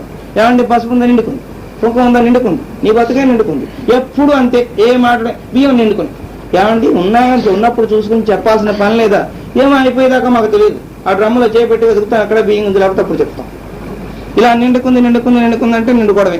అట్లా నిండుకుందని దానికి వీలు లేదు. కనుక ఎప్పుడు నిండుకుండగా ఉండేటువంటి ఆత్మానుభవాన్ని ఆ స్వామి కైంకరించి ఇది చేయడానికి ఏం కష్టం లేదుగా. ఇది చెప్పాను కదా, బళాబళేని ఉన్నవాళ్ళు పన్నీరుండి, సెంటుండి, అత్తరుండి, వెండి సింహాసనుండి, బంగారు పువ్వులుండి, శుభ్రంగా దానధర్మం చేయడానికి ద్రవ్యం ఉండి చేయకపోతే భ్రష్టు పట్టి కిందకి వెళుతాం. ఏమండి, మీరు చెప్పారు కదా మొన్న ఆత్మను చేసుకోమన్నారని, అది ఏమీ లేని దరిద్రులకి. ఇప్పుడు మాకో మీకేం దరిద్రం వచ్చింది? మీకు అలాగే చేసుకుంటే ఇప్పుడు ఉన్నది కూడా లేకుండా గుర్తుకుపోవడానికి కావాల్సింది. అయితే చేయాల్సిందేనా? చేయండి. భావం లేకుండా చేయండి, అది ఈశ్వరార్పణంగా చేయండి, నిష్కామంగా చేయండి. అయితే అనుకుంటున్నారు కానండి, మాకున్న పాటలు ఎవరు తెలుసును, ఊళ్ళో వాళ్ళందరూ మనం వచ్చి పడిపోతారు. మీలాగే ఎక్కడ డబ్బు ఉన్నవాడంటే వాళ్ళు వెతుక్కుని కాగడాలతో వచ్చి పడిపోతున్నారు. అప్పుడు ఏం చేయాలి? కాగడాలతో వచ్చి పడిపోవడానికి కావాల్సింది ఉంది కనుకనే పడుతున్నారు. దీపం ఉంటే పురుగులు వస్తాయి, లేకపోతే చీకట్లో ఆర్పిసి కూర్చో, పురుగు ఎక్కడ వస్తుంది? అంచేత మనం లేదనుకున్నా ఉన్నది కనుకనే వాళ్ళు వస్తున్నారు. ఉన్నది కనుకనే చచ్చినట్టు చేతులు బిసికిస్తున్నాం. లేకపోతే ఇస్తామా? లేదు, తీసుకో, ఇగో అకౌంట్ తీసుకో, ఏం లేదు బుగ్గి, ఇంకా నేను అప్పటి మిగిలాను. వాడి దగ్గర ఏం లేని వాడిపోతాడు. ఏమీ లేదు, ఇదేంటిది ఇక్కడ అమ్మదేవుడు చచ్చమితో ఆ పక్కపై తిప్పుతాడు, కావచ్చు తిప్పుతాడు, అనుకుంటూ ఉంటాడు, తిప్పాడు. ఇదిగో ఇదేంటండి, ఇది కొంచెం అంటే వాడు తెలుసు ఎక్కడ వెళ్తాం. భగవంతుడు తెలియదా? భగవంతుడు చేసిన నరుడికేని తెలుగుతాట్లుంటే వీడే ప్రజ్ఞావంతుడైతే దూస్తే దోషుడు ఊరితే ఉడకని చెప్పానే. గణపతికి మొక్కుకున్నట్ట, ఈ మాట నా 7 ఎకరాలు 7 పుట్లు పండేయాలి, అదంతా ఓసరక్షేత్రం ఎలా పండుతుంది? అయినా మొక్కిస్తాడు. మొక్కిసి అన్నాడు 7 పుట్లు పండిందంటే 7 పుట్లు ఉండాడు పోసేస్తానంట గణపతుడు. వెళ్ళా మందికి ఏం తింటావు అగోరించి? 7 పుట్లు పండితే మంచిదే, పండినవన్నీ అక్కడ ఉండాలే పోస్తే మన ముద్దో అంది. అక్కడికి వచ్చి 4 జడాయించాడు. చూసింది, ఓహో మా కూడా చాలా తెలియని వాడు అనుకుంది. భగవంతుడికేం తెలియదు. సరే నీకు అంత పోయే కళ్ళ దగ్గర ఇప్పుడు 4 జడాయిస్తావు మేము ఎవరితో అనుకున్నాడు. సరే పండింది బాగానే, 7 పుట్లు పండి. ఓహో పండిపోయింది, దేవుడు మోసపోయాడు, నేను ఈ పంటంతా ఇంట్లో పెట్టుకుంటా అని దూశాడు. దూసింది గాలిపోత పోస్తే అంతా ఒళ్ళే, ఒక్క గింజలేదు. దూస్తే దోషుడు, ఊస్తే ఉడక.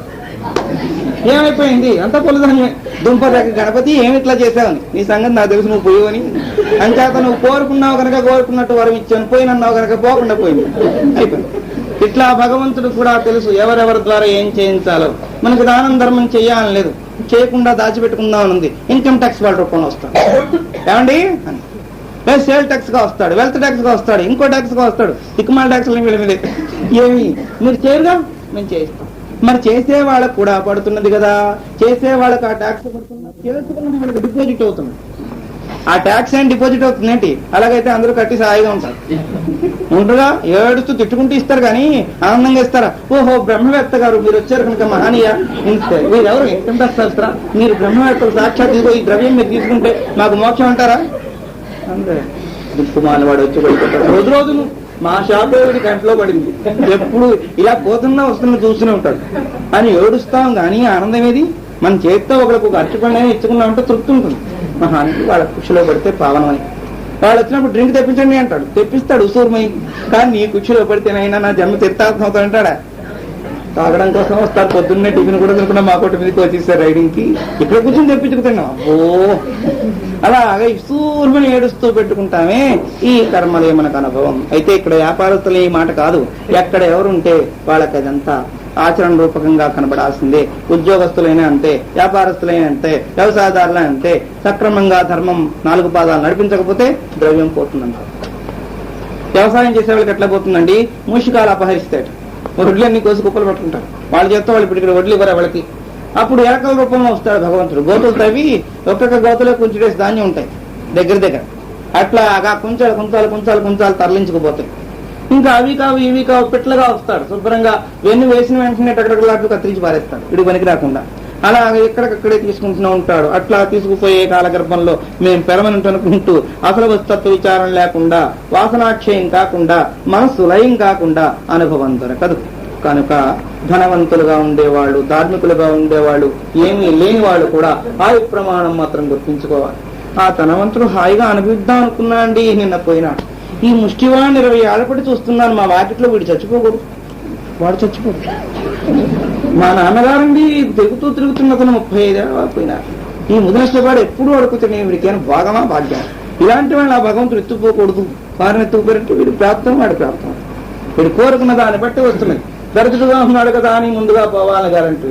నేను కోటీశ్వరుని ఇంకా అనుభవిస్తున్నాను, ఇప్పుడే టర్నింగ్ పాయింట్ వచ్చి నాకు డబ్బంతా వచ్చింది, అనుభవిద్దాం అనుకుంటున్నాను, మంచి పనులు చేద్దాం అంటే చేద్దాం సంకల్పం ఉంది కనుక ముందుకు చేద్దాంలే, ఇక పద చేసేయాల్సిందే కానీ చేద్దాం అనుకున్నానండి, ఆవలండి కూడా చూస్తానండి అంటే రేపన్న దానికి రూపం లేదు. ధర్మరాజు గారు ఎవరో దానం కావాలని వస్తే అన్నారు, రేపు రండి స్వామి ధర్మం చేస్తాను.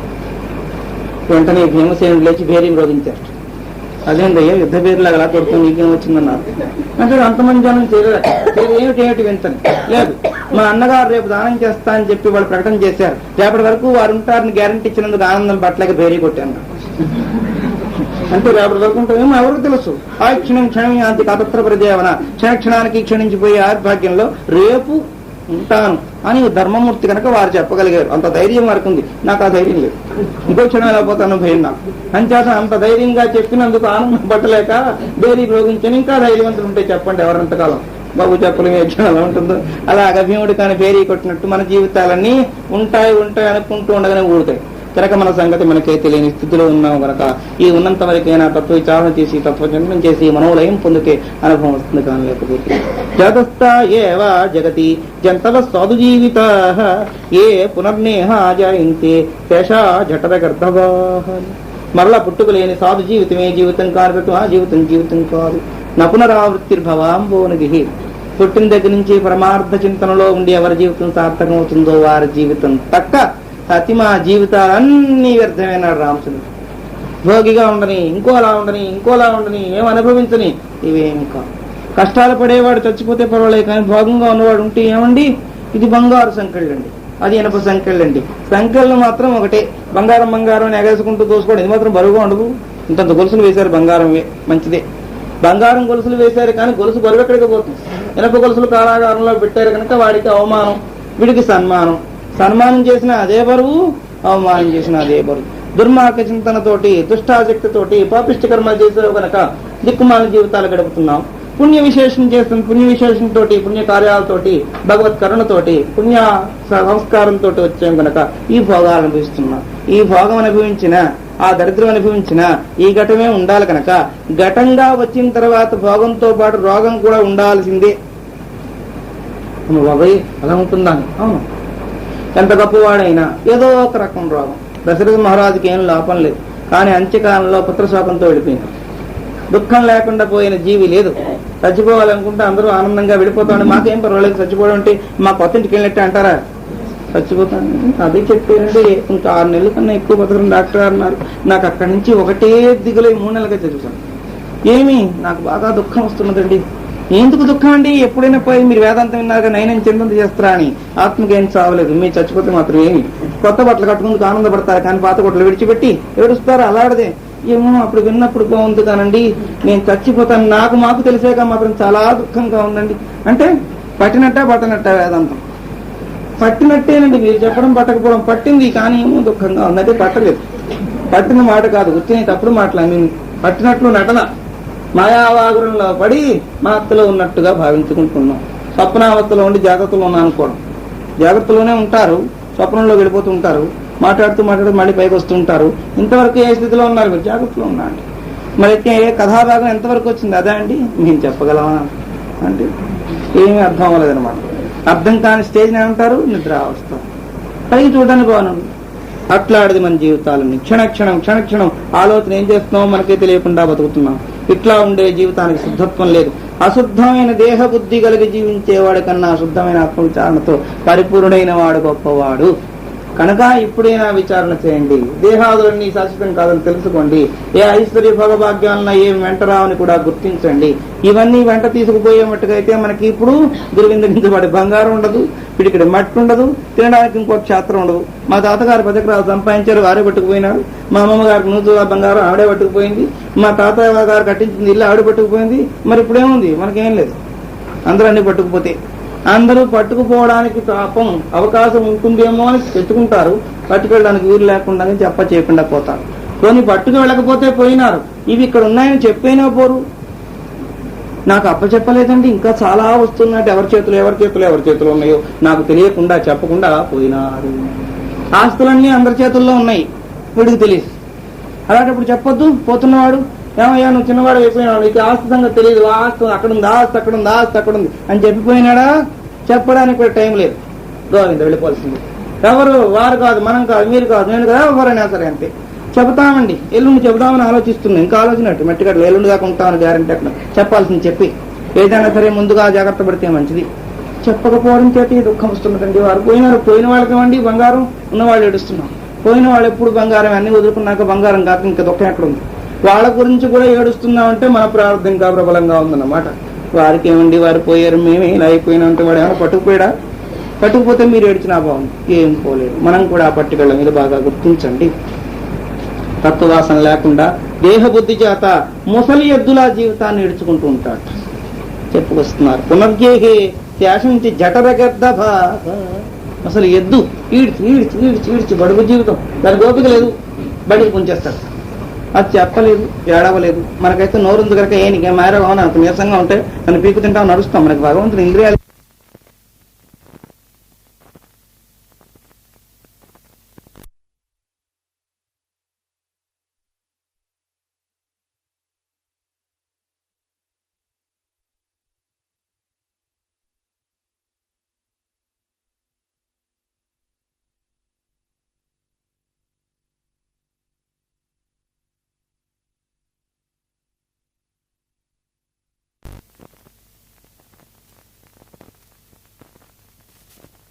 ఏం సరిపోతున్నా, ఖర్చులో జాగ్రత్త చేస్తున్నాను, ఇంత పెడుతున్నావు గడ్డ అంటున్నారు.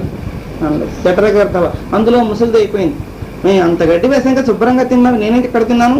అది నోరుంటే చెప్పు. నా పళ్ళు ఉడిపోయి కదిలిపోయి నేను ఏడుస్తుంటే గడ్డి నవ్వగలిగానా? నేను తిన్నాను, నాకన్నా ముందు నువ్వే గడ్డి కరుస్తున్నావు. నా చేత అడమల పనులు చేయించుకుని ముసలిదాన్ని అయిపోయి నీకు కనికరం లేదు, క్షమ లేదు. ఒక దగ్గరికి పోనీ అప్పచెప్తామని లేదు మఠాలకి. ఏమి ఇంకా చేసాను. అలాగనే మన జీవితాలు కూడా ముసలితనం వచ్చినా, ఇంకా ముసలితనం వచ్చినా ఆ ముసలి ఎద్దుల్లాగా జాగ్రత్త చేసుకుంటూ ఇంట్లో ఉండడం. ఏమండి రిటైర్ అయిపోయినాగా, బాగా అలసిపోయి బాగా టైర్ అయిపోయినా రెస్ట్ తీసుకోండి అని గవర్నమెంట్ వాళ్ళు వదిలేసినా మనం మాత్రం వదలటం లేదు. మేము ఇంకా చేస్తామండి అలాగే వేలాడుతూ. ఏదో ఆ చేతితో చిరుపెట్టుకు చిమ్మినట్టు, ఇక్కడ బట్టలు కొట్టినట్టు, అక్కడ కూర్చున్నట్టు, ఇక్కడ లేచినట్టు, ఆ పిల్లని తీసినట్టు, ఈ పిల్లని ఆడించినట్టు. అందుకే పనికి వస్తాం కదా అంటే వాళ్ళకి తెలుసు. ఇంత నమ్మకంగా ఉండి వాళ్ళు ఎవడో ఉండు, ముద్ద పెడితే చాలు. వీళ్ళకి వాళ్ళకి జీతాలు 100, 200 ఇచ్చినా మాకేం లెక్కలేదు. ఇంకో ఇంటికి పోతే 300 ఇస్తామని పోతున్నారు. వీళ్ళు అలా పోరుగా ఏ ఇంటికి గట్టిగా కాపలా కాస్తారు. సరికదా ఏ ఇంట్లోనూ వస్తువులైనా వాళ్ళ కంటికి కనపడి తెచ్చిపెట్టడం కూడా ఇక్కడ చేస్తారు. అక్కడ వస్తుతత్వం లేదు. అంచేత వీళ్ళు నమ్మకంగా ఉన్నారు. ముసలాళ్ళు అయిపోతే మాత్రమే మా నాన్నగారు మా అమ్మగారు లేనిది మేము ఉండలేమండి అంటారు. ఎంతవరకు? వాళ్ళ కాళ్ళు చేతులు ఆడుతున్నంత వరకు. వాళ్ళకు కొంచెం కాలు చెయ్యి వంగి మంచంలో పడితే ఇప్పుడు కూడా మీ నాన్నగారు లేకపోతే మీరు ఉండలేమనుకుంటాం. ఎందుకు ఉండలేండి. వాక్తంకో పృచ్చతికే ఇన్ని భజగోన్ శ్లోకాలు చెప్పుకున్నాం.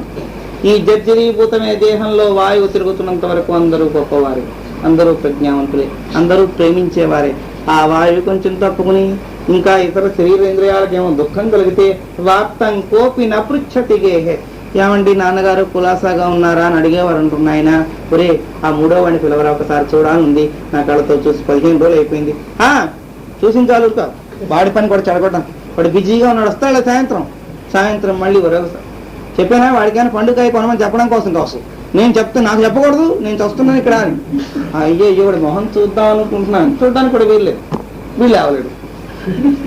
లేచిపోయి వెళ్ళి కడతా వెళ్తాడు అనుకో, వెళ్ళి ఎక్కడ గుమ్మడిపోతావు. నేను చెబుతూనే ఉన్నాను ఇలా అఘోరిస్తావని. నిన్ను వద్దనే మంత్రం పడేస్తే పెద్ద ఓపుకున్న వాళ్ళు ఎందుకు లేచావు? కసరడం, హీనంగా చూడటం, నిందించడం. లాకెట్లో కూర్చున్నావు నీ అక్కడ ఎందుకే వాడు వెళ్ళింది ఒక్క పని జరగదు. ముసలివాళ్ళ మొహాలు అసలు చూడకూడదు. పొద్దున్న లేచి చూస్తే అంతకన్నా దరిద్రం లేదు. నువ్వే కాకుండా నీ పక్క వాళ్ళు కూడా పోగేసి పెద్ద మీటింగు లే. ఇట్లా జీవితం ఎవరు చూస్తూ ఈ గడాలంటే ఇవేం రేపు ముసల్తనం వస్తే అందరి చేత ఏంటపడమే. ఏమండి ఇలా మన యవ్వనంలో ఉన్నాం కనుక ఈ రోజులు ఇట్లా గడిచిపోతున్నాయి. యవ్వనంగా పెర్మనెంట్ గా ఉండదు. రేపు కళ్ళు పోయి గుమ్మల్లో కూర్చుంటే ఇప్పుడు ముసలాలకు వచ్చిన పాటలే మనకి అని ఆలోచించుకునే వాళ్ళు చాలా తక్కువ. కనుక జఠరగర్ధవా ముసలి ఎద్దు గాని చాకరీ చేయకపోతే కొట్టి తన్ని ఈడిపించినట్లు మన చేత నాకు ఒప్పికలేదురా అబ్బాయి చేయలేను. అలా అంటే ఎలా అంటే ఏం చేయనురా అంటే మేము తీర్థయాత్రలు పోతాం. తీర్థయాత్రలు పోతే ఇంత పెద్ద కంపెనీ నేను చూసుకోగలనా? నీకు మొదటి నుంచి ఆ సర్వీస్ ఉంది కనుక ఓల్డ్ మిషన్స్ మంచి పైపించు. మీరే బాగా ఉన్నారు మాకన్నాను, మీరే చేసి పెట్టండి. అలాగా ఈడిపించి చేస్తూ ఉంటారు. ఇందులో సుఖం లేదు. సుఖం ఉందనుకుని చాకరీ చేస్తారు. గర్ధవా అని మంచి బాగా చెప్పారు. ముసలి యుద్ధం ఎందుకంటే అలవాటు పడింది కనుక అలవాటు మీద బండి లాగడమే కానీ ఓపిగుండి లాగడం కాదు. అలా కాళ్ళు ఈడ్చుకుంటూ ముడుకు కొట్టుకుంటూ కన్నీరు కారుస్తాయి కొన్ని ఎద్దులు పాపం లాగలేక. బలవత్తర పాసించేదబద్ధమే. అట్లనే కొంతమంది ఏడుస్తూ ఉంటారు. ఎవరి దగ్గర ఏడుస్తే ఎవరో గురుస్తారు. పోనీ ఒకళ్ళ దగ్గరికి వెళ్ళి ఏడ్చేయడంకో ఆ ఏడ్చే వాడి దగ్గరికి పోతే వాళ్ళు అంతకన్నా పెద్దగా ఏడుస్తారు. నీకింకా నయం, నీ కొడుకు ఒక పక్క చూస్తున్నాడు, కోడలు తిట్టున్నాడు. నాకు ఇద్దరు 2 వక్కులు వాయిస్తూ కొడుకు తిడతాడు, కోడలు. మనవలు కూడా అంటారు. చిన్నపిల్లల చేత కూడా కసిరించుకోవడమే. నాకు ఆ బుద్ధి పోతే వాళ్ళు తిట్టకమ్మా. ముసల్తాన్ బాగానే జివజాపల్ని వాడు ఐస్ ఫ్రూట్ అయితే కొనుక్కుంటాడు బాబీలారు అని వాడి ఐస్ ఫ్రూట్ అని అడిగేటోడికే వాళ్ళ తండ్రికి తల్లికి కోపం వస్తుంది. చెప్పినా చిన్న పిల్లల దగ్గర కూడా తిరిగినవి పెంలో అడుగుతారు. అంతే. ఎంత కష్టమైంది ముసలితనం.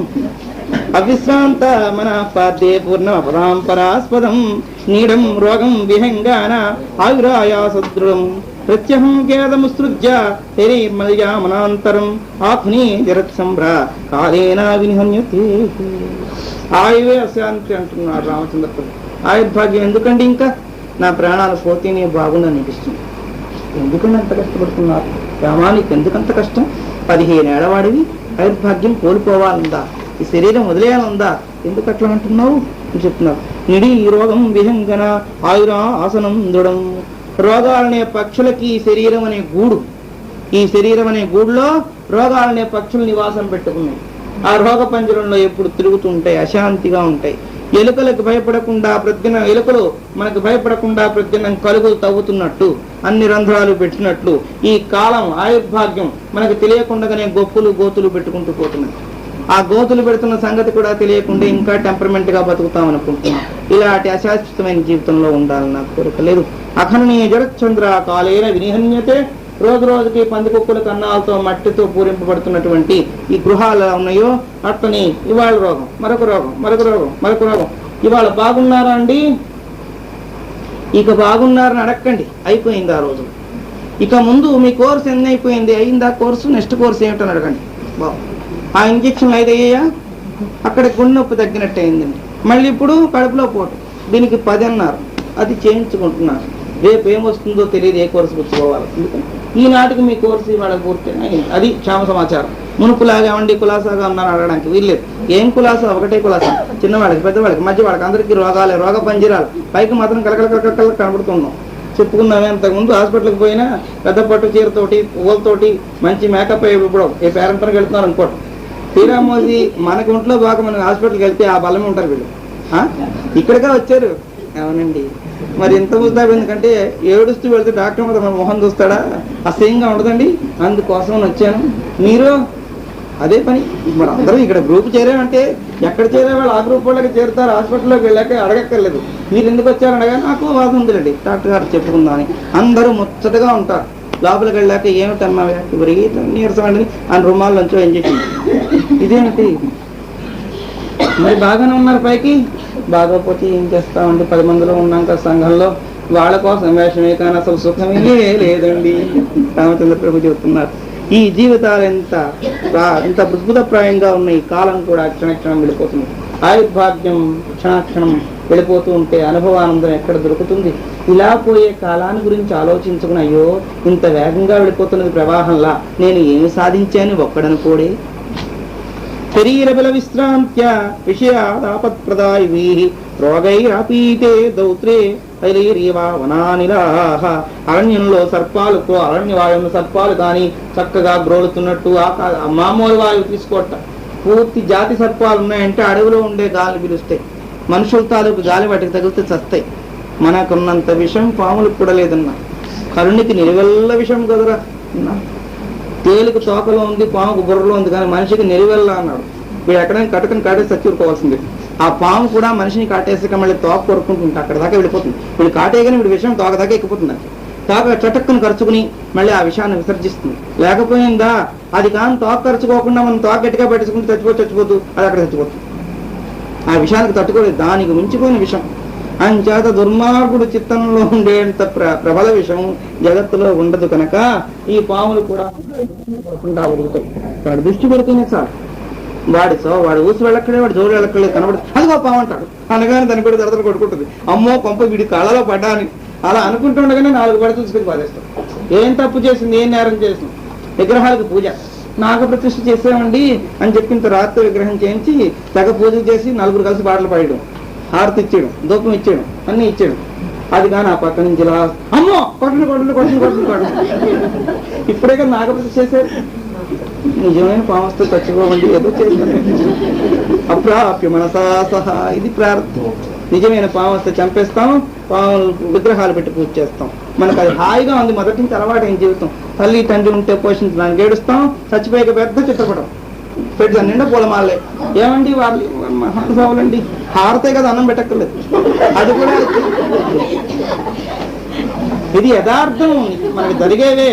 అయితే ఇప్పుడు చెప్పుకుంటూ ఉంటే ఆశ్చర్యంగా ఉంది, కానీ వాళ్ళు మంతకాలం తిట్టిపోసాడు.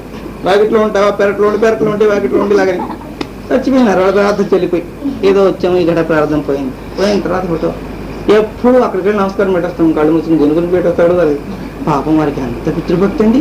ఆ పెద్ద పాఠం దానికి డెకరేషన్, ఆ నమస్కారం. అతను 10 నిమిషాలు ఆ ఫోటో దగ్గర నిలబడంతే రానేరాడు. ఎందుకని? లోకం చూసేందుకోసం ఎగ్జిబిషన్. వారు మాతృపితృ భక్తి పరాయణలు అనుకోవాలి, భక్తి లేదు బండలేదు. అంటే తెలిసిన వాళ్ళు చెప్తారు, అయ్యో వాడు సంగతి మీకు తెలియదు, మాకు తెలుసునండి, మా ఇంటి పక్క వాడు చెడ్డ ప్రాణం తీసాడా తల్లింటండి. ఆఖరి చేసి ఈ చిత్రం ఫోటో పెట్టాడు. రేపు పొద్దున వాడి కొడుకులు కూడా వీడి మీ గౌరవం చూపించి ఇంకో ఫోటో ఏర్పాటు చేయడం కోసం ఈ నటన. కానీ యథార్థం మాత్రం లేదు, లవలేస అభాస. కనుక చిత్రపటంలో తండ్రి గారిని చూసుకుని ఆనందపడ్డట్టు ఈ పాములన్నీ కూడా అడవిలోకి పోయి అక్కడ గాలి పీలుస్తాయట. మానవుడి నుంచి వచ్చిన గాలి పీల్చిన సస్తానవుడికి భయం. అంచేత ఆ గాలి పీల్చుకు తృప్తి పడ్డట్టుగా ఇక్కడ మనలోనే మనస్సు అనే పాము ఉంది. మన ప్రాణాలని, ఆయుర్భాగ్యం అనే గాలిని రోజు పీల్చి పీల్చి పీల్చి పీల్చి క్షణికంగా నశింపజేస్తున్నది. అంతేకాదు విషం కక్కుతుంటుందా ఆ మనస్సు. ఇంద్రియాల విషయాలు కక్కుతాయి. ఏమిటవి? రోగాలు. అనుభవించినప్పుడు భాగం, అనుభవాంతరం రోగం. అట్లా విషయాన్ని కక్కుతూ ఉంటాయి. ఇట్లాంటి పాపాలతో కూడుకుని ఈ పంజరంలో నేను ఉండలేను, ఈ పంజరాన్ని వదిలిపోతానంటున్నాడు రామచంద్ర ప్రభు. వస్తువాన్నైవ విచ్ఛేదం తుచ్చైరంతరం వాసిభిః దుఃఖైరావృత చేత పూర్ణీరాణిముంజరద్రువ. ఘణము అనే ఒక పురుగు ఉంటుంది, గణం అంటారు దాన్ని. ఆ గణం అనే పురుగు ఏం చేస్తుంది? ఎండిపోయిన చెట్లని త్వర చేసి అది కాళ్ళతో టిట్టెట్ట కొట్టుకుంటూ లోపలికి వెళ్ళిపోతుంది. అది కాళ్ళతో తంతు ఉంటే చెట్లో ఉండే ఆ త్వరలో ఉండే బుగ్గంతా పైకి వచ్చేస్తుంది. వచ్చి దానికి మార్గం చూపిస్తూ ఉంటుంది అన్నమాట. తను ముందుకు వెళ్ళడానికి ఆ మట్టంతా తగ్గు లోపలికి పోతుంటే గణ అనే పురుగు ఉంటుంది. అట్లా చెట్ల లోపల వేరు పురుగులా ప్రవేశించి ఆ చెట్టులో ఉండే సారాన్ని పైకంతా నెట్టి ఆ నెట్టుకుని లోపలికి పోతున్నట్టుగా నాకు ఆయుర్దాయం అంతా కూడా క్షీణింపజేసి ఆ క్షీణింపజేస్తున్నటువంటి కాలస్వరూపం అనే పురుగు నాలో ప్రవేశించి తొలిచి రక్త మాంసాల పైకి ఉమ్మేస్తున్నాయి. అట్లా ఉమ్మేయడంతో రోగాల కింద వచ్చేస్తున్నాయి. ఇట్లా రక్తాన్ని, మాంసాన్ని, మలాన్ని, మూత్రాన్ని చిమ్ముకుంటూ కాలం అనే పురుగు ఆయుర్భాగ్యాన్ని అంతం చేసుకుని లోపలికి తోల్చుకుని వెళ్ళిపోతుంది. అట్లా తోల్చుకు వెళ్ళిపోయే ఆ పురుగు చేత క్షీణింపబడుతుంది. నేను ఎంతకాలం బతుకుతాను? ఒకవేళ బతికినా ఆత్మవిచారణ చేయగలిగే అర్హత ఎక్కడుంది? కనుక ఆయువు నశించిపోతుంది. తెలుసుకున్నాను, నాకు ఆనందమే పూర్ణం, కానీ ఈ దేహంతో సంబంధం లేదు. నూనం నిగరణాయాంసు ఘన గర్ధమనాతరం అఖుర్మరాద్వేకేణేవ మరణేనావలోక్యతే. ఎలుకని మింగడం కోసం పిల్లి ఎలాగైతే కాచుకుని కాపలా కాస్తూ జాగ్రత్తగా చూస్తుందో, ఎలుక వచ్చేంత వరకు చప్పుడు చేయదు. పాలు తాగిసిపోయినా మనకు తెలియదు, మనం పక్కనే ఉంటాం, కానీ అంత నిదానంగా నడుస్తుంది. దానికి అదే ప్రజ్ఞ భగవంతుడు ఇచ్చాడు. ఎలుకను పట్టడం కోసం అలాగా ముడుచుకుని కూర్చుంటుంది. ఎలుక రాగానే టక్కన పెట్టేస్తుంది. అది కీచమన్నప్పుడు తెలుస్తుంది పట్టుకుంది. అలాగనే మృత్యుదేవత అనే పిల్లి ఎదురు చూస్తున్నది నీకోసం. నీవు సంచారం చేసుకుంటున్నంత వాళ్ళని చేతులు కాళ్ళు తిరుగుతుంటావు, ఎప్పుడు తప్పని పట్టగానే మంచం పడిపోయి ముర్రోమని ఏడుస్తాడు, పడిపోయింది సమానం చచ్చిపోయినాడు. ఏమైంది పిల్లని మృత్యు వచ్చింది, పట్టేసింది. పట్టగానే ఒక పెద్ద అరుపు అరిచి వీళ్ళకి కీచమని అరిచి తెచ్చినట్టు వీడు కూడా పెద్ద అరుపు అరుస్తాడు. లేదు అరుపు అరవడానికి కూడా వీలు లేదు, మెంటల్ హెమరేజ్ అండి అని. ఏం మాట్లాడడానికి వీలు, రాయడానికి వీలు లేదు, మాట చెప్పడానికి వీలు లేదు. ఏమన్నా కలిస్తే అది చూస్తాడు, ఎందుకు చూస్తున్నాడు వాడికే తెలియదు. నాకు తెలిసిందా, ఏం తెలుస్తుంది నేను గుర్తులేదు, వాడికే తెలియక వాడి దగ్గరికి నేను గుర్తుందా, గుర్తుంది. వాడికి ఆ స్థితి వచ్చేదాకా మనం ఏం చేయలేదు, వాడి స్థితి అయిపోయింది. అయ్యో మంచం పడ నేను దాకా గుర్తించారండి, ఏం లేదు ఉత్తినే వెళ్ళే చెప్పేసుకుంటున్నాను. సంటి పిల్ల మాటలు మనమే గుణగుణలాడుతూ మాట్లాడుకున్నట్టు వీడి భాగ్యం గురించి మనం చెప్పుకుంటూ ఉన్నాం. చిన్నపిల్లకి మాటలు రాదు, ఏంటి అన్న వీళ్ళే వాళ్ళగా. అప్పుడు వీడు మాట్లాడితే వాడు మాట్లాడు ఓయ్ ఓయ్ ఓయ్ ఓయ్ వాడు అన్నాడా. చిత్రం ఇంతకన్నా ప్రపంచం లేదు. మనం జాగ్రత్తగా విచారణ చేస్తే ఏంటమ్మా ఏంటి ముద్దు సంటి, ఇంకా ఏంటమ్మా ఓంతమ్మా అన్నట్టు వాళ్ళకుండదు. వాళ్ళ భావాన్ని మనం ప్రస్ఫుటీకరణ చేసుకుని పిలిచి పలకరిస్తున్నట్టు రోగం అంతా వచ్చి వాడేడుస్తుంటే నేను గుర్తున్నానా, వాడి గుర్తు లేదు, అయిపోయింది వాడి పని. కాళ్ళు అరమోడుపులు అయిపోతున్నాయి, కాళ్ళు తేలిపోతున్నాయి. ఏదైనా ఎవరైనా తెచ్చిపోస్తే మాత్రం ఒక గొడక మిగులుతున్నాడు, తర్వాత కూడా లేదు. నిన్న వరకు పర్వాలేదు, 4 గొడకలు నిన్న ఏం లేదు, వీటి చెప్పుకుంటారు అలాగా. నిన్న మింగేరండి ఇవాళ అసలు అని విచారవదనంతో చుట్టూ చేరిపోతుంటారు. ఏమైపోయిందండి, పోతాడేమని భయం వేస్తున్నదండి. పోకపోయి ఉండిపోతాడా, వీడు భయపడ్డాం లాగిపోయి మట్టుకైతే అందరూ భయపడుతుంటాం. మనం నిత్యం భయపడుతున్నాం చావకుండా ఉండాలని, కానీ ఏ యాక్సిడెంట్లో గోవింద కొట్టుకునే ఉన్నాం. కనుక అలా చచ్చిపోయే వాడి దగ్గరికి వెళ్ళి వాడు కొట్టగా నేను మింగలేదని వాడి దగ్గరికి వెళ్ళి గుర్తిస్తూ నన్ను గుర్తించేవంటే వాడేం చెప్పలేని స్థితి రేపు మనకు కూడా రావచ్చు. అప్పుడేనా గుర్తించండి. వాడు నిన్న మాట్లాడినవాడు వాడు మాట్లాడలేకపోయినాడు, నిన్న గుర్తించినవాడు వాడు గుర్తించకుండా పోయినాడు. ఇవాళ ఇది ఉన్న ఈ ఘటన రేపు అది కూడా లేదు. అలా పోతూ ఉంటే చూస్తుని మనం మాత్రం గ్యారెంటీగా ఉంటాం అనుకుంటూ ఓయమ్మ ఆయమ్మ చంటి పిల్ల ముద్దు పెట్టుకుని కులుకుతున్నట్టుగా కబుర్లు చెప్పుకుంటున్నామే. ఎంత మోసమైంది ఈ జీవితం. నూనం ఇంతకన్నా నూన్యమైంది లేదు, ఇంతకన్నా నీచమైంది లేదు. ఈ గిటపట కుటీరాలు ఎవరికైనా పనికొస్తాయి అంటే పనికొచ్చేవి కూడా. అన్ని జీవరాశుల్లోకి ఉత్తమ జీవరాశి ఏది అని నిర్ణయించితే గోవు అన్న. మానవుని ఎత్తలేదు, మానవుడు ఊసు కూడా చెప్పలేదు, గో ఒక్కటే. ఏమండి అన్ని జంతువుల్లోనూ మనుష్యాణం సహస్రేషన్ మన గొప్పగా పొగిడేరు, ఇంకోటి పొగిడేరు, మనం గొప్పవాళ్ళం కాదా, అన్నిట్లో గొప్పవాళ్ళమే, పనికి మాత్రం ఎందుకు పనికిరాం. కనుక మన చూపు సౌర్యగ్రహం, పనికి ప్రారంభం. వీళ్ళని లిస్టులోంచి తప్పించేమన్నారు. ఎవరిని పెట్టాలి ఇప్పుడు ఈ స్థానంలో? ఆవుని పెట్టండి. ఎందుకంటే దాని మలమూత్రాలు కూడా పనికి వచ్చే జంతువు అదొక్కటే, ఇంకేం లేదు. మన సంగతి మనకు తెలియదే ఉంది. మనకి పైకి రాకపోతే ఒక బాధ, వస్తే ఒక బాధ, వస్తే పక్క వాళ్ళు ఉండలేరు, లేకపోతే మనం ఉండలేము. ఇట్లా రకరకాలుగా ఆ బాధలతో కూడుకున్నటువంటి ఇంద్రియాలతో ఉండే మన ఫస్ట్ క్లాస్ దృష్టిలో చేర్చడానికి అవకాశం అర్హత లేదు. మృత్యు ఎప్పుడు కబళించేస్తుందో మనకు తెలియదు. గంధాది గుణ గర్భిణ్యాం శూన్యాయ శక్తి వేశ్య అన్నం మహాశనేన జరాయ పరిచర్యతే. వృద్ధ వేశ్యలా పీడిస్తుంటే ఇంద్రియాలు, ముసలిదైపోయింది వేశ్య, దాని వృత్తిగత పనికిరాదు. ఆయన సరే తాళం కొట్టుకుంటూ రండి రండి రండి రండి రండి అని పిలుస్తుంటారు. వచ్చేపోయేవాడు అందరినీ రండి బాబు రండి, ఏదో ముసలిది బాబు లోపల మా అమ్మాయి ఉంటాడు అంటుంటా. జఠరవేశ్య అంటే బాగా శుష్కీభూతమైపోయి ఇంద్రియాలు చచ్చిపోయినా ఇంద్రియాల చావడం చేత దానికి చావు వస్తుంది అనుకోకుండా ఇంకా ఏదైనా చేద్దామని.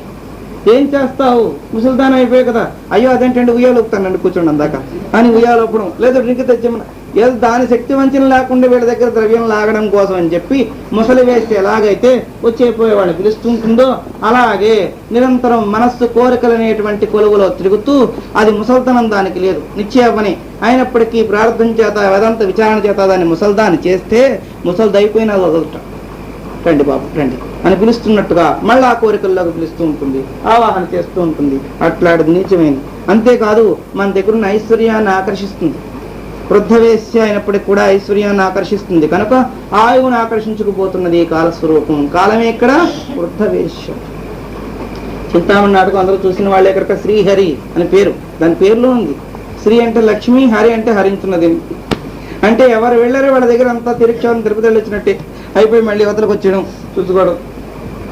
అట్లా అవేశ్యలు చేసేటువంటి మోసం కాలం చేస్తున్నది. మరి వేస్తల ఇంద్రియాలను గ్రహింపజేసిన వాళ్ళని కూడా భ్రమకు కల్పించి వాళ్ళలో ఆకర్షించినట్టుగా ఆయుర్భాగ్యాన్ని నశింపజేస్తున్నది, ఆతృత కల్పిస్తున్నది, కాలం రూపుమాపేస్తున్నది. వేస్ట్ దగ్గరికి పోయిన వాడికి బలం క్షీణిస్తుంది, ఆయు క్షీణిస్తుంది, ధనం క్షీణిస్తుంది. కాలంలో ఉన్నవాడి సంగతి కూడా అంతే. కాలం మళ్ళేటప్పటికి అన్ని క్షీణించి క్షీణించి క్షీణించి వీడికి తెలియకుండానే క్షీణించిపోతుంది. మనకి చెప్పి క్షీణించాలని లేదు. ఏమండి బాబు గారు ఎల్లుండి నుంచి నా పేరు ముసలిదంటారు, ఈ ముసలితనం నేను వస్తున్నాను, ఎల్లుండి నుంచి కాసుకోండి, ఇంక యవనం గారిని పంపిస్తానని ఏం చెప్పదు. చెప్ప చేయకుండా వస్తుంది, శరీరం పడిపోతుంది. గంధాది గుణ గర్భిణ్య దినైక అతివైరేవ పరిజ్ఞానాంగదాతరం దుర్జన సుజనేనేవ యవనేనా ముచ్చతే. సుజనుడు దుష్టుడు అల్ప సమయంలో గుర్తించినట్లుగా మహానుభావులైన సుజనులు దుర్మార్గుణ్ణి తొందరగా తెలుసుకుని అమ్మో వీడితో సహవాసం చేస్తే ప్రమాదం అని తెలుసుకున్న వెంటనే వాడిని విడిచిపెట్టినట్టుగా మహనీయులైన వారు పుట్టుకతోటే గుర్తిస్తున్నారు. అమ్మో ఈ ఆయుర్భాగ్యం శాశ్వతం కాదు, ఈ శరీరం శాశ్వతం కాదు, ఈ ఇంద్రియాలు శాశ్వతం కాదు, ఈ సుఖాలు శాశ్వతం కాదు అని ముందే దుర్మార్గును గుర్తించి అవతల నెట్టేసినట్టుగా మాకొద్దు. దేహోనాహం, దేహంతో మాకు సంబంధం లేదు. కాయోనాహం, శరీరేంద్రియాలతో సంబంధం లేదు. కేవల బ్రహ్మైవాహం అని పుట్టుకతోటే గుర్తించిన మహనీయులందరూ చరిత్రలే విడిపోతున్నారు. ఆ గుర్తింపు లేని వాడందరూ యవ్వనంలోనూ బలంలోనూ ఇంద్రియ స్థితిలోనూ వైరాగ్యాన్ని పొందకుండా అక్కడే ఉండి దుఃఖాన్ని అనుభవిస్తున్నారు. నాకు ఆ సుఖమే కావాలి కానీ ఈ దుఃఖం అక్కర్లేదు. వినాశ సుహృదా నిత్యాం జరా మరణ బంధునా రూపం కింగినారేణేవ కృతాంతేనాభిలష్యతే. విటపురుషుడు సౌందర్యాన్ని అభిలషించినట్లుగా వినాశాన్ని జరా మరణాలని కోరుతూ ఉంటుంది ఆయు ప్రమాణం. విటపురుషుడికి అంతసేపు సౌందర్యం కావాలి, కాలానికి అంతసేపు ఇప్పుడు ఆయుర్భాగ్యం కావాలి. ఆయుష్ క్షీణించి వెళ్ళిపోతుంటుంది. దినయామ్యో సాయం ప్రాత శిశిర వసంతం పునరాయాత కాల క్రీడతి గత్యత్యాయు. ఆచార్యస్వామి నిర్దిష్టం చేసి చెప్పారు. ఏమో గ్యారంటీ లేదు. నాకు 16 ఏళ్ళు అనుకున్నాను, ఆయుర్భాగ్యం భగవత్ కరుణతో ఇంకో 16 ఏళ్ళు వచ్చింది. అసలు 8 ఏళ్ళే ఆయుర్భాగ్యం ఆచార్యస్వామి. అందుకని వారు విచారణ చేశారు. దీని యామిన్యో సాయం ప్రాత, రాత్రి అవుతున్నది, పగలవుతున్నది, రోజులు పెడుతున్నాయి, వారాలు గడుస్తున్నాయి, పక్షాలు దొరుకుతున్నాయి, మాసాలు విడిపోతున్నాయి, ఋతువులు దొరలు వెళ్ళిపోతున్నాయి, సంవత్సరాలు డొల్లు వస్తున్నాయి. ఏం గుర్తించారండి? ఏదో పెరుగుతున్నాం, పెరిగిన దానికి ఆర్జించుకుంటున్నాం, మళ్ళీ తింటున్నాం. పొద్దున్న లేవాలి కదండి, లేచి పని పాటలు చేసుకోవాలి కదా, చేసుకుంటే ఓపిక ఉండాలి కదా, ఓపిక ఉంటే తినాలి కదా, తిన్నాం చేయడం కోసమే కదా. ఇట్లా జీవితం వెళ్ళిపోతున్నది. ఇలా వెళ్ళే జీవితాల్లో గుర్తించింది ఏమీ లేదు. నువ్వు గుర్తించినా గుర్తించకపోయినా కాలం మాత్రం నీ కోసం ఆగదు. నాకు తెలివితేటలు ఇప్పుడే వచ్చేయండి, ఇప్పుడు నేను తెలుసుకున్నాను బ్రహ్మజ్ఞానం గురించి, నేను తప్పకుండా తపస్సు చేస్తాను, నాకు ఇంకో 10 ఏళ్ళు ఆయుర్భాగ్యం తెలుసుకున్నావు, నీ కోసం కాలం ఆగదు, వెళ్ళిపోవలసిందే. పిఠపురుషుడు సౌందర్యాన్ని ఆశ్రయించినట్టుగా మిత్రుడైన ఈ యమధర్మరాజు ఎప్పుడు కాలపాసం వేసి లాగుతుంటాడు. ఏ జీవికి కాలం అయిపోతే ఆ జీవిని తీసుకెళ్ళిపోతుంది. స్థిరదయా సుఖాభాస్యయా తయా సతతం ఇంగితం ముత్తం పల్గుచ జగతి నాస్తి తదా గుణ వివర్జితం మరణ బాజానమాయుధం యథా. ఆయుర్దాయం వల్ల సుఖహీనం, చంచలం, దుఃఖం, ఆనందం లేదు. ఆయుర్భాగ్యంలో ఉండేటువంటి స్వరూప విచారణ రామచంద్ర ప్రభు ఇంతవరకు ముచ్చటించారు. ఇదంతా కూడా తుచ్చం, గుణవిహీనం, మరణభాజం, జగత్తులో శాశ్వతం కాదాన్ని ఉన్నట్టుగా భ్రాంతి చేయిస్తుంది. ఇది ఆయుర్భాగ్యం తాలూకు స్వరూపం చెప్పుకొస్తున్నారు రాముడు. ఆ తర్వాత మరలా విచారణ చేస్తున్నారు. ఇంక వీరికి బ్రహ్మ విచారణ ఎవరు చెప్పాలండి? నిమిత్తం మాత్రంగా గురువుని ఆశ్రయించి విచారణ నేర్చుకున్నందుకు కూర్చున్నారు. కానీ రామచంద్ర ప్రభువుకి తెలియంది ఒకటి ఉందా? ధనం గురించి చెప్పారు, యవనం గురించి చెప్పారు, కాలం గురించి చెప్పారు, ఇప్పుడు ఆయుర్భాగ్యం గురించి కూడా చెప్పారు. తర్వాత ఉండే మహద్వైభవం చూద్దాం. మళ్ళా తిరిగి అంటున్నారట శ్రీరామాచ రామచంద్ర ప్రభు అంటున్నారు, ముదైవాభ్యుదిస్తోన మొహాత్ ముదైవ పరివర్తతే మిథ్యామయేన భీతోస్మిన్ దురహంకార శత్రుణాం. మోహమే అజ్ఞాన అహంకారానికి మూలం. అహంకారం వల్ల మానవుడు ఆరూఢపత్తుడైపోతాడు. నా అంతవాడు లేడని ఎప్పుడైతే భావన కలిగిందో అధపతనం అయిపోవడానికి అది కారణమని గుర్తించవచ్చు. మొన్నటిదాకా బాగానే మాట్లాడేవాడండి, మరి నిన్న వాడికి ఏమొచ్చిందో కానీ పలకరిస్తే కూడా అంతేలండి వినాశకాలే విపరీత బుద్ధి మనమే నేస్తాం. లోకం భగవంతుడు నిర్ణయించక్కర్లేదు, వాడికి ఏదో దగ్గర పడింది, అందుకే అలాంటి విపరీత బుద్ధులన్నీ పుడుతున్నాయి. తల్లిని కొట్టిటి చేశాడు, తన్ని కొట్టిటి చేశాడు, అదేవిరా అని చెప్పడం కలిసి నోరిపోయానన్నాను. ఇంతకాలం స్నేహితుడు నువ్వు లేకపోతే నేనేను, నువ్వు నేను ప్రాణం అన్నవాడు నేను చెప్తే ఇలాంటి దాంట్లో ఇంటర్వ్యూ అవ్వడం అంత మంచిది కాదు. పోన్లే అలాగే బాబు, ఇది మా ఫ్యామిలీ అఫేర్స్, మంచిది ఫ్యామిలీ అఫేర్స్ దోషమేం లేదు. తల్లి తండ్రికి అన్నం పెట్టమన్నాం కానీ తన్ని ఇడిచమని లోకం చెప్పలేదు, శాస్త్రం చెప్పలేదు, ఫ్యామిలీ అఫేర్ అయితే మాత్రం వెళ్ళకూడదని లేదు. పెడితే ఇలా మాట్లాడినాడు, దాంతో నా మనసు తిరిగిపోయింది. పెట్టడం లేదు. అయ్యో మంచి చేసి మీరు కూడా మానేశారా, నేనే కాదు నాలాంటి 10 మంది మానేసుకున్నాం స్నేహితులందరూ. ఎందుకంటే వాడు అందరినీ నిందించడంతో మేము వెళ్ళడం మానేస్తాం. అయ్యో వెళ్ళకపోతే మేము వెళ్ళినా లాభం లేదండి, వాడికి దగ్గర పడిపోయింది వినాశకాలే విపరీత బుద్ధి. వాడి దగ్గర పడి అలాంటి కుతుపుకాల లక్షణం. హిరణ్యకశిపుడు అందరిని తిట్టడమే, అందరినీ కొట్టడమే, ఎక్కడున్నాడు చూపించడమే, స్తంభాలు కొట్ట, గోళ్ళ కొట్ట, శిఖరాల కొట్ట, చూశాడు ఆవిర్భాగ్యం దగ్గర పడింది నారసింహ ఆవిర్భావం. అట్లనే మనకు దగ్గర పోయేటప్పటికి ఊర్లో మాటలు ఇష్టం. మంచి చెప్పే వాళ్ళకు ఎలా ఉంటారంటే కాలకోట విషయం ఇచ్చినట్టు ఉంటుంది. ఏమైనా ఇలా చేస్తున్నావు, తల్లిదండ్రులు సేవించాల్సిన భావం నీకు లేదా? ఇప్పుడు కొత్తగా మనం చెప్పుకున్నది కాదు, పెద్దలు సనాతనంగా చేస్తున్నదే కదా. అంటే మా స్వామివారు అన్నారు, ఇప్పుడు వాళ్ళంతా కర్మ సంతానం కానీ ధర్మ సంతానం కాదు. అంచేత వీళ్ళు ఎప్పుడు ఏడుస్తూ అగౌరిస్తూ వాళ్ళు ఎప్పుడు చచ్చిపోతారని వీళ్ళు. ఎందుకంటే వీళ్ళ నాన్నమ్మకి వీళ్ళు అదే చేశారు. మళ్ళీ వాళ్ళకి తరతరాలకి దొర్లు వస్తున్నది కనుక అంచేత వీళ్ళు విచారపడక్కలే. మనం ఏమైనా మంచి చేస్తే మన పిల్లలు చేయలేదు అనుకుంది, మనం ఆ లిస్టులో ఉన్నాగా. అంచేత దుఃఖం లేదు. వీళ్ళు కర్మ సంతానం ఉన్నారు. అట్లనే దుఃఖభాగులు అందరూ కూడా దుఃఖాన్ని కల్పిస్తూ ఉంటారు. ఏ స్థితి ఎట్లా ఉంటుందో తెలియదు. మిథ్యారూపమైన శత్రువు నాకు మిక్కుటంగా బాధ పెడుతున్నాడు. ఈ అహంకారం లేకుండా చేయండి స్వామి. రామచంద్రుడు అంటున్నారు ఈ మాట. ఏ వస్తువులోనూ తక్కువ లేదు వారికి. యవ్వనం ఉంది, భోగం ఉంది, భాగ్యం ఉంది. వారు ఆ బాగా చక్రవర్తి. మనకు 1 కోటి రూపాయలు ఉండొచ్చు, 10 కోట్లు ఉండొచ్చు. ఎంతైనా చక్రవర్తి అని మనం అనరు అంటారా? 10 కోట్లు ఉన్నాయి, ఏదో అప్పనంగా పడిసిన రోజు వచ్చింది ఈ మధ్య అంతా అంటే కానీ చక్రవర్తి గారు అని అనరు. నేను చక్రవర్తి అని పేరు పెట్టుకున్నాయి, బెనర్జీ అని పెట్టేసుకోవడం. బెనర్జీ అంటే ఏంటండి? బెనర్జీ పేరు ఏంటండి అంటే బెనర్జీ పెద్ద కోటీశ్వరుడు. వాడి పేరు పెట్టుకోగానే నేను కోటీశ్వరుడు, కోటీశ్వరుడు అయిపోయి మీసాలు ఎక్కువ ఉంటే చక్రవర్తి అయిపోయి డబ్బు బాగా ఉంటుంది, నేను ఇంత గొప్పవాడనేసి అలా తీసుకుని మటుకైతే ఆ పని చేయలేరు అందరూ. డబ్బు ఉండగానే నువ్వు కోటీశ్వరుడు కావు. చెప్పేనే ధర్మరాజు దుర్యోధనుడి గురించి. దుర్యోధనుడు కర్ణుని పోషించేవాడు. పోషించే కింకరుడికి దానకరుడు అని పేరు, పోషించే పోషణకర్తకి ఏది ఇవ్వలేదు. దాన దుర్యోధన పేరు వాడికి లేదు. వీడికి అన్ని ఉప్పు పప్పు ఇచ్చేవాడు. పప్పు ఇస్తుంటే అతను వాడు ఇంకో 10 సేర్లు పంపించండి అంటే మిత్రుడు కదా పంపించేవాడు. 10 సేర్లు దానం చేసి వాడి సొమ్మే వీడు దానం చేసి పేరు తెచ్చుకున్నాడు. వాడికి ఏ పేరు లేదు. అలా కొంతమంది తల్లిదండ్రులు సంపాదించిన ద్రవ్యాన్ని దానం చేసి దాతగా పేరు వస్తుంది. వాళ్ళ చేత వాడు కానీ ఆ మురికి ముద్రాష్టపడికి ఎలా పుట్టాడు ఈ మహానుభావులను పైపెట్టి. అలాగా శాశ్వత కీర్తి కావాలంటే వాళ్ళ సంస్కారాధీనంగా ఉంటుంది. ఇవంతా కూడా భయం ఇస్తున్నది. నాకు అహం లేకుండా చేయండి. ద్రవ్యం ఉంది, యవ్వనం ఉంది, భోగం ఉంది, కానీ అహం రాకుండా ఉంచండి. అదిస్తే పతనం అయిపోయినట్టే. అహంకారవశాదేశ దోషకోశాకర్ధతం తదాతి దీనానాం సంసారం వివిధాకృతి. కర్మఫల రూపంగా ఉండే సంసారం జ్ఞానధనం లేని హీనులందరూ కూడా దుఃఖపడుతూ ఉంటారు. రాగద్వేషాలకి ఇది కోశాధిపతి అహంకారం. రాగద్వేషాలకి కోశాధికారి. రాగం ద్వేషాన్ని 2 కింకర్లు పెట్టి ఆ కోశానికి అహంకారం అధికారి. అక్కడికి వెళ్ళి అక్కడ తీసుకోవాలంటే రాగద్వేషాలే వస్తాయి కానీ ధనం రాదు.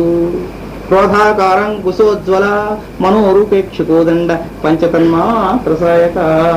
లలిత భాష్య రహస్యంలో చెప్పుకొచ్చారు. దానికి ఎంత గొప్పవాడైనా వారందరూ నా గ్రిప్పులోనే ఉంటారు. అహంకారం కూడా నా చేతిలోనే ఉంటుంది. అట్లాంటి అహంకారం అధికారిగా ఉండి రాగద్వేషం అనే ధనకోశాగారాలకి అధిష్టాన చక్రవర్తిగా ప్రకాశిస్తుంది. ఎంతసేపు దుఃఖాన్నే కలిగిస్తుంది కానీ ఆనందాన్ని ఇవ్వదు. అహంకారవశాదాపత్ అహంకార దుర్దయా అహంకారవశాదీజ అహంకారో మమాయ. వ్యాధులకి, చింతలకి, కోర్కెలకి అహంకారమే ప్రధాన కారణం. వ్యాధి వచ్చింది అహంకారం. అహంకారానికి వ్యాధికి సంబంధమే ఉందండి.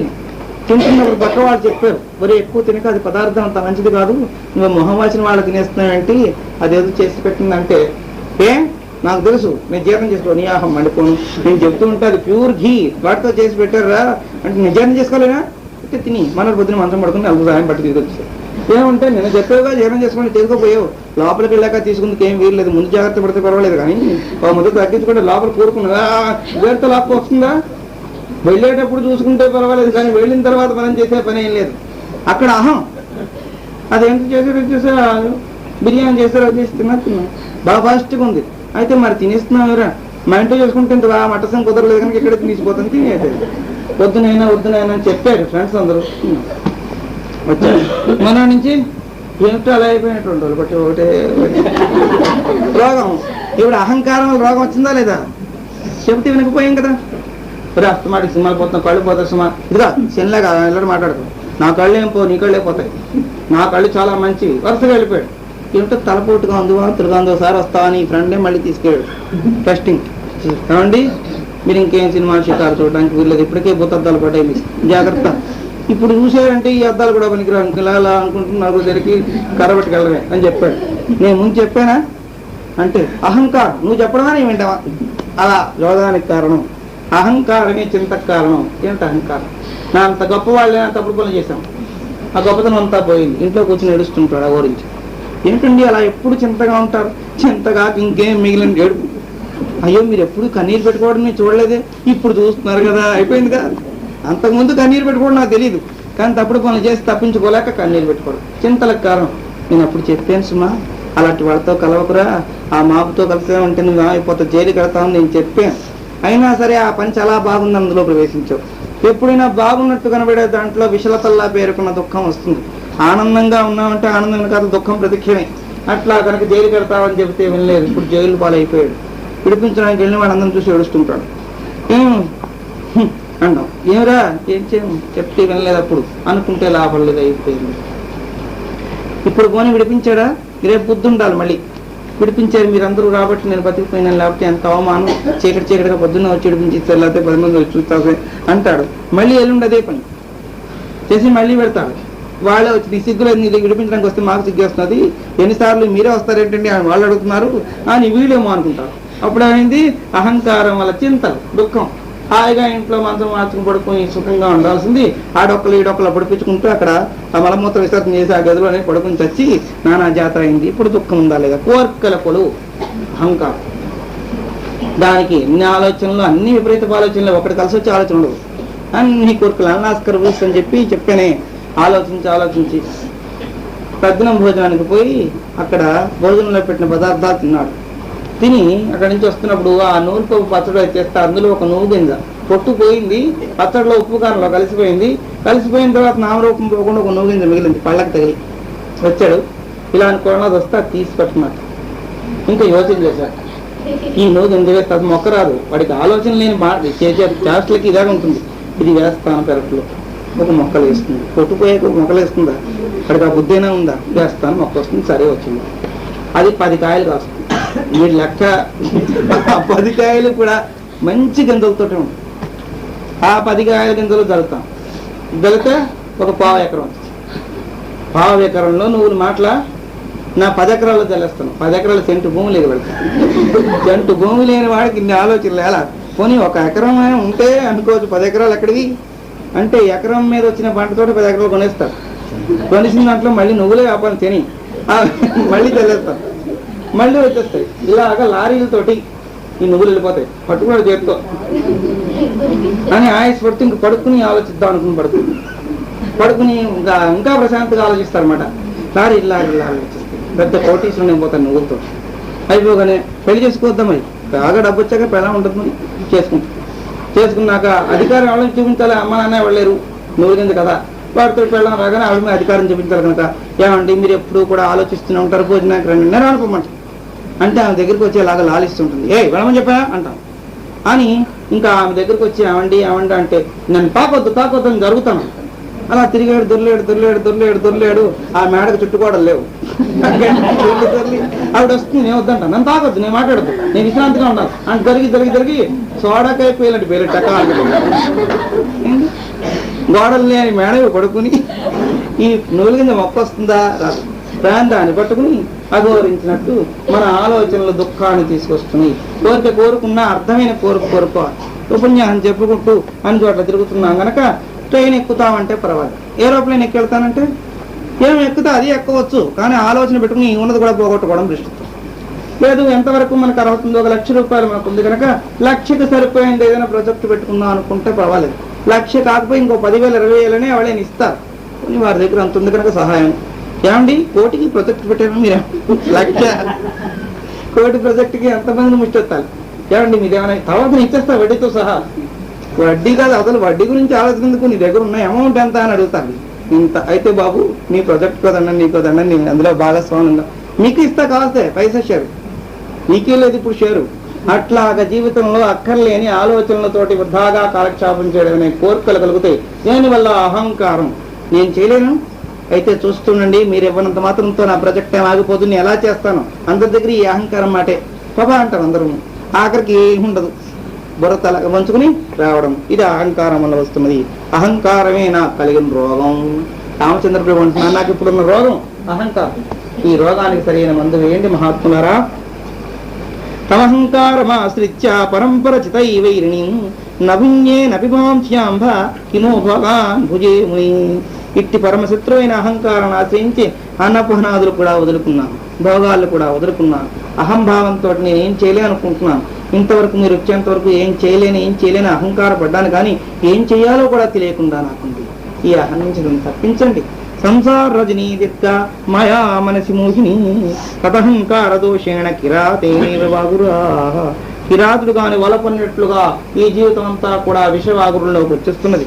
సంసారం అనే రాత్రికి అహంకారం అనేది ఎప్పుడు సహకారం చేస్తూ ఉంటుంది. అహంకారంతో సంసార చక్రం నడుస్తూ ఉంటుంది. ఇవాళ గడవలేదు, రేపు గడుస్తుందిలే, రేపు గడుస్తుందో లేదు, ముందే అశుభ సంకల్పం చేయ గడుస్తుంది. ఎట్లా గడుస్తుంది ఏమో తెలియదు, గడుస్తుందని మాత్రం చెబుతుంది. జీవుడు మనస్సంతా కూడా అదీర్ఘమైన వ్యామోహ రూపంలో వల్లో తగులుకుంది. ఆ వల్లో తగులుకు నడుస్తున్నప్పుడు కూడా అయ్యో ఇన్ని దుఃఖాలు పడుతున్నాం, ఇన్ని యాతనలు పడుతున్నాం, ఇన్ని బాధలు పడుతున్నాం, ఇప్పుడైనా భగవత్ చింతన చేద్దాం వెళ్ళి అనిపిస్తుందా? ఆ చింతన చేసే కాలంలో ఇంకో చింతన చేసి కూడబెట్టేందుకు ప్రయత్నం చేద్దాం, ఏం పావదు. అవకపోయినా సరే విషవాగురంలోకి లాగుతుంటుంది, బాగా శరుముడి బిగించి లాగినట్టుగా. యాని దుఃఖాని దీర్ఘాని విషమాని వహంతి చ అహంకారాత్ ప్రసూనాతి తాన్యేం గాధా కదిరీవ. కదిర వృక్షం కాని పర్వతం నుంచి మొదలంతా కింద పడిపోయినట్లుగా అహంకారం ఉన్నవాడు ఏ ఇందులోనూ కూడా రాణించడానికి అవకాశం లేదు. మీకు నాకు అందరికీ. కనుక ఇదంతా గుర్తించండి, ఆలోచించుకుంటూ అసలు కథ పోగొట్టుకోకండి. అహంకారం తాలూకు ఇంకా ఎన్ని రూపాలను చెప్పారు ఇక్కడ. ఎట్లా అహంకారం వస్తుందో మనకు తెలియదు. నాకు ఏ అహంకారం, నిరహంకారిని అండి అంటాం. చుట్టూ ఉన్న వాళ్ళు కూడా నిరహంకార చూడాలని అని వాళ్ళకి స్వాతంత్రం చేయడం. ఆ స్వాతంత్రం చేయడంలో ఏమైనా తేడా కూడా వస్తే ఏంటి అలా చేస్తావు, అక్కడే వచ్చి అప్పుడు అహంకారం ఉందా లేదా? దానికి తల్లి దగ్గర ఇద్దరు కొడుకులు ఉంటే ఆ కొడుకులు ఇద్దరిలోనూ పెద్దవాడు ప్రయోజకుడు, చిన్నవాడికి ఏం చేత కాదు. అయినా సరే ప్రయోజకుల్లో నటిస్తూ ఉంటాడు, మంచి కొట్ల వేసు ఏదో తిరుగుతూ. మేము వ్యాపారం పెడతా ఉన్నారు తల్లితోటి. ఆమె ఆస్తంతా కనుక ఎంతో టీవీ పెడతా. ఏం పెడతావురా అంటే పెద్దవాడినాడు కొన్ని వ్యాపారాల కోసం కొన్ని కలకత్తా బొంబాయి సిటీలు తిరిగి ఏదో నిర్ణయించుకుని వస్తాను. వాడు అన్నాడు కదా వీడు వెళ్ళాలి కదా, నేను వెళ్ళిపోతాను, నాకు డబ్బు ఇచ్చాను, వెళ్ళిపోతాను. వాడు కదా నేను ఇంకో దేశానికి పోతాను, అన్ని దేశాలు తిరిగి వస్తాను, నేను ఒక వ్యాపారం. నువ్వు ఎందులో రాణించని నాకు మొదటి నుంచి తెలుసునైనా, నీకు డబ్బు కూడా ఇచ్చి 10,000 లేకుండా చేసుకోవడం వద్దని. అదిగో అదే నీ దగ్గర ఉన్న బుద్ధి. వాడికి ఇచ్చి నాకు ఎందుకు పోవు? సరే ఇద్దరికి ఇచ్చారు 10,000. మళ్ళీ సంవత్సరం అయింది, ఇద్దరు వచ్చేసారు ఇంటికి. వాడు వెళ్ళిన వాడు శుభ్రంగా లక్షలు ఆర్జించుకొచ్చాడు 10,000తోటి. పెద్ద కొడుకు అమ్మాయి తెచ్చాను చాలా ఆనందపడి. రెండో వాడు వచ్చాడు, ఉన్న 10,000 షవరం చేసుకుని. వాడి దగ్గర ఉన్నది బుద్ధి అది కదా. ఏం నాయ వచ్చేసానంతే ఏంటో 10,000 ఇస్తే పట్టుకెళ్ళి ఏం చేశానా? ఖర్చు చేసుకొచ్చా అంటే నేను ఎన్నో పెద్ద పెద్ద ఆశ్రమాలకు వెళ్ళాను, ఎంతోమంది మహాత్ములు దానం చేశాను, ధర్మం చేశాను తప్ప అది మంచి పని చేసే అయితే ఆనందమే. అయితే అక్కడికి వెళ్ళి ఏం నేర్చుకొచ్చాను ఆయన? ఏం నేర్చుకొచ్చినా కోపం తగ్గించుకొచ్చాను. వాడికి కోపం తగ్గించుకొచ్చాను. తల్లినా తెలియంది కోపం తగ్గించుకొచ్చాడు. వీడి జీవితంలో ఎంతకిని కోపం తగ్గే పని లేదు. 6 సహజంకు మారుపెట్లు సహజ గుణం. బొగ్గు నరదీస్తే తెల్లగైపోతుంది. అలాగే వీడి గుణం నాకు తెలుసు కదా. ఈ చెముటి దానిలా నటించి ఏమిటన్నావు? కోపం తగ్గించుకొచ్చాను. ఏమిట్రా పెద్దబాయ్ అంటాడు. అదే కోపం తగ్గించుకొచ్చాను అన్నా చూడు, రోజు నీ మొహం మండిపోయి ఆ కోపం తగ్గిందని చెప్తుంటు. ఇంకేం తగ్గింది నాయన, నీకు తగ్గిందన్నా నా మొహం మండి పెట్టేస్తున్నా, పక్క వాళ్ళు కాల్ చేస్తున్నావు, నీ కోపం ఏం తగ్గింది? అయితే అమ్మమ్మ ఏమన్నా నువ్వు నన్ను పరీక్షించడానికి ఎంత పని చేస్తా? పరీక్ష లేకుండా నువ్వు నెగ్గుతారని అట్లా పెద్దల దగ్గర కడితే ఇదే పరీక్షిస్తారు. మాకేం లేదండి అని అందరూ నక్క వినాం. అక్కడికి వెళ్ళి శాస్త్రం అతినేయం దుర్త లక్షణం అని పెద్దల దగ్గరికి వెళ్ళగానే చూస్తారు. ఆ వినయం కూడా సామాన్యం కాదు. మొహం పద్మదళాకారం, ముఖం చూస్తే ప్రశాంతిగా వికసించిన పద్మంలాగా చూసే చూపర్లందరికీ ఎంత సౌమ్యం అండి అనిపిస్తుంటాయి. మనసు కత్తరి సమానం, మనస్సు కత్తెరలా ఉంటుంటాయి. ఎవరిని టక్కని కోసేద్దామా, ఎవరి కొంపలు కూల్చేద్దామా, మాటల్లో పెట్టి ఎవరికి మత్తు చదువుదామా. ఇది ఇంకా మాటలు ఉన్నాయి అమృత తుల్యం. ప్రతి మాటలో తేనె లుగుతున్నాయి. ఆ మాటలతోటే మనం అలా అలా అలా బయటకు వాడికి అందరి తన తెచ్చి పంపించేస్తున్నాం. ఇన్ని లక్షణాలు కలిగిన వాడు అతి వినయం దూర్తక్షణం. ఇంక వినయం మామూలు వినయం కానీ రెట్టింపు. మీరు ఏం చెప్తే చేస్తాను, మీరు అసలు మిమ్మల్ని విడిచి నేను క్షణం ఉండలేండి, మీరు అసలు వస్తువు అయితే మీరు కథ నేను నీడా అంటారు. ఆషాఢభూతులే అట్లా చేసి కనుక ఇట్లా మాయావాగురంలో చిక్కుకునే దుఃఖం వస్తుంది సుమా. తస్మా జాగ్రత్త పరమ శత్రువు అహంకారం. తెలియకుండానే గొప్ప వాళ్ళని కూడా నాశనం చేసేస్తుంది. కనుక అట్లా అంటే అహంకారం నాకు అక్కర్లేదు. కదిరి పర్వతం ఉన్నట్టుగా పడిపోయినట్టు చేస్తుంది. ఎంత గొప్పవాడిని కూడా నాశనం. అహంకారం వలనే ఈ దుఃఖాలని కలుగుతున్నాయి. శమేందు సంహింకైశ్యాం గుణ పద్మాహిమాసినీం సామ్యమేఘ శరత్కాలం అహంకారత్యజామ్యహం దాన్ని వదిలిపెట్టే ప్రయత్నం చేస్తున్నాను. ఎందుకంటారా, శమమనే చంద్రుడికి ఇది రాహుగ్రహం లాంటి. శమము అంతరింద్రియ నిగ్రహం. మనస్సుని భగవంతుడికి సమర్ప తిప్పాలని కూర్చొని ధ్యానం చేస్తుంది. వెంటనే అహంకారం వస్తుంది. చాలి వాడికి అదేంటి, నేను మనస్సు భగవంతుడికి తిప్పుకున్నాను, నువ్వు ఎంత గొప్పవాడే, ఇప్పుడే భగవంతుడికి తిప్పేసుకుంటే మనం అవతల చేయాల్సిన పనులు ఎన్నో ఉన్నాయి. అంచేత అక్రమాల పనులు ప్రపోజ్ చేస్తుంది. రా వెళ్ళిపోదాం, నేను రా, ఈ ధ్యానంలో నాకు సుఖం అనగా అనేది అనేక రూపాలు తెలుస్తుంది. నిన్న ఏకమని చూసావా, మొన్న రెడ్ హ్యాండ్గా పట్టుకున్న సంగతి మర్చిపోయావా, ఇంకా నువ్వు దాచాల్సింది కొన్ని దాచకుండా రాత్రి నిద్రపోయావు. ఇక్కడ ధ్యానంలోకి వచ్చున్నావు, ఇప్పుడు వెంటనే వెళ్ళి దాచి, లేకపోతే ఎవడం పట్టు అమ్మో అని వెంటనే నిజమే. నేను ఒంటి గంట దాకా దాచాలి, సర్ది ఇంకా సగం సద్దాలు నిద్ర వచ్చి పడుతుంది. పొద్దున్న లేవగానే వాళ్ళు వచ్చి పట్టుకున్న ప్రయత్నంలో ఉన్నప్పుడు దాచుకుంటావా, ధ్యానం చేసుకుంటావా, చేసుకోవాలి నీ ఇష్టం. ఇంత నా ఇష్టమే ఉంది, అయిపోయింది. గొప్ప పద్ధతి. పోనీ అక్కడికి వెళ్ళి సర్దింది ఏమైనా ఉందా, ఈ లోపల వాళ్ళు ఆవిడ సత్యాన్ని పోతేగా మళ్ళీ ధ్యానం వచ్చి సర్దేసింది. సర్దింది కానీ ఆవిడ పైకి కనబెట్టి పెట్టిందంటే చూసుకున్నావా, పైన పెడితే అని ఏపట్లో కప్పకుండా దాచింది. వాళ్ళు వస్తారు, సర్ది వీడు వెళ్ళి సర్దొచ్చాడు, మళ్ళీ వచ్చింది. ఏమయ్యో సర్దేవు కానీ ఇప్పుడు మిషన్లు తెస్తున్నట్టు గోడలో అని తెలిస్తే ఆ సంగతి ఏం చేస్తారు. అమ్మ అయితే పక్కింటి వాళ్ళు అది వాడితో మాట్లాడాలంటే బాగుంటావద్దు. ఇక్కడి నుంచి పిలవడం ఎవరినో, ఏమండి మీ ఇంట్లో దాచిపెడతారా, దాచిపెట్టడానికి అన్ని ఇచ్చి వాళ్ళంటే వీళ్ళకి ఇష్టం అంటే వాళ్ళకి ఇష్టం ఏం పర్వాలేదు, దాచిపెట్టి వస్తాడు. ఇప్పుడు ధ్యానం చేస్తుంది కూర్చోగాని మళ్ళీ దాచిపెట్టేవాడు స్వాహా చేస్తే ఏం చేస్తావు, అమ్మ నాయనో నా బతికి ఇంకేం చేస్తావు, ఇంకా వాడికి ఎలా ధ్యానం కుదురుతుంది. ఏమో ఇస్తే మిత్రలాభంలో చెప్పుకొస్తారు. బంగారం దాచిపెడితే దుర్మార్గం అంటాడు, ఎలగెత్తుపోయినా బంగారం ఎలగెత్తుపోతే ఎత్తుపెట్టి తుప్పుబట్టి నేను అంతా పాడైపోయినాను, ఏ వస్తువు ఇస్తే అంతా చెదిరిపోయినాను. వీడు తెలివైన వాడు ఆలోచించాడు. వాడి కొడుకు ఎవరికో పోతుంటే పట్టుకున్నాడు, వదిలే పెట్టిస్తాడు. నా కొడుకు మీ ఇంటికి వచ్చినట్టు నేను చూశాను, మా ఆవిడ చెప్పిద్ది అన్నాడు. అవును వచ్చాడు. వస్తే ఏడి మరి గద్దెత్తుకుని అవును మేడం మీకు తీసుకెళ్ళి అటు ఇటు చూస్తుండగా చిన్నపిల్ల కదా కనుక్కోండి, ఏం బంగారం ఎలకలు ఎత్తిపోతే లేదు, నీ కొడుకుని గద్దెత్తిపోతే వచ్చిందా, ఏం బాబు నీ బంగారానికి మాయవేషం వేస్తున్నావా, నా బంగారం ఎలకకి నీసిందా, నీ కొడుకుని గద్దెత్తుకుందంటే మళ్ళీ పడేసినట్టు తిరిగి అహంభావంతో కలుగుతుంటే ఇట్లాంటి కర్తృత్వాలన్నీ కూడా ధ్యానానికి మళ్ళీ కూర్చుంటే ఏమో ఇచ్చాం నమ్మకమైన వాళ్ళ చోట మోసం జరుగుతుందనే పురాణ ఉపన్యాసాలు చెప్తున్నారు. వీడికి ఇచ్చేసి వచ్చాను, మళ్ళీ పోనీ ఎందుకని మంచి బాబు మరి మాకు ఇచ్చి మేమే ఎక్కడో చిల్లు పెట్టుకున్నా జ్ఞానమాగలు అక్కడ పెట్టుకుంటాం అని ఇలా తిరగడంలో వాళ్ళు పట్టేస్తుంది. అయిపోయిందా, వాళ్ళు పట్టుకుపోవడం తప్పలేదు, నీకు ఈ దెప్పలు తప్పలేదు, అహంకారం ధ్యానం చేయనివ్వలేదు. ఇది దుఃఖానికి కారణం. ఇంత మోసం చేస్తుంది. ఇది చంద్రుడికి రాహుగ్రహం పట్టినట్టే. మనస్సుని సమాధిలోకి తీసుకెళ్దామని ప్రయత్నం చేసి సమాధి అక్కర్లేదు, నిమిషం ఉంటే అది గొప్ప విషయమే. సమాధి ఒకటి అని చేత జపం చేసుకున్నప్పుడు మనస్సు నానా వికారాలు లేకుండా జపంలో లయ స్థితికి వచ్చిందన్నా చాలు. మంత్రం ఒక దగ్గర, మనసు ఒక దగ్గర, పూతలు ఒక దగ్గర, మనం ఒక దగ్గర, గిరగిరగిర తిరిగిపోతుంటే దిక్కుమాల ఆలోచిస్తూ 108 పూసలు తిరిగిపోయి పూసలు లెక్కే మనకు కనుక అయిపోయిందంటూ పెట్టేస్తాం. ఏం జపం 108 జపం కాదు, ఊరికనే అందులో ఒక పూస జపం అంటాడు. ఈ ఆలోచనతోటి ఉన్న 100 పూసలు వెళ్ళిపోతాయి. వెళ్ళిపోయాక పూసలు లెక్క కన్నా కొలి పూస తగిలింది కదా, వాడే పెట్టి మహాప్రభు అని వాడికి తెలుసు నీ దొంపదే కానీ చేసింది 4 పూసలు చేసావు, 108 పూసలు లాగేశావు. ఇంకో దగ్గర కొత్తగా జపం చూసాను. గుంటూరు వెళ్తే లాయర్ గారి ఇంట్లో దింపితే ఆయన జపం చేసుకుంటుంటే ఆయన పక్కన నాకు ఆసనం వేస్తారు, జపం చేసుకుంటాను. ఆయన జపం అంటే కొలికి పూసని సగం పూసలాగా చేత్తో రాగడు.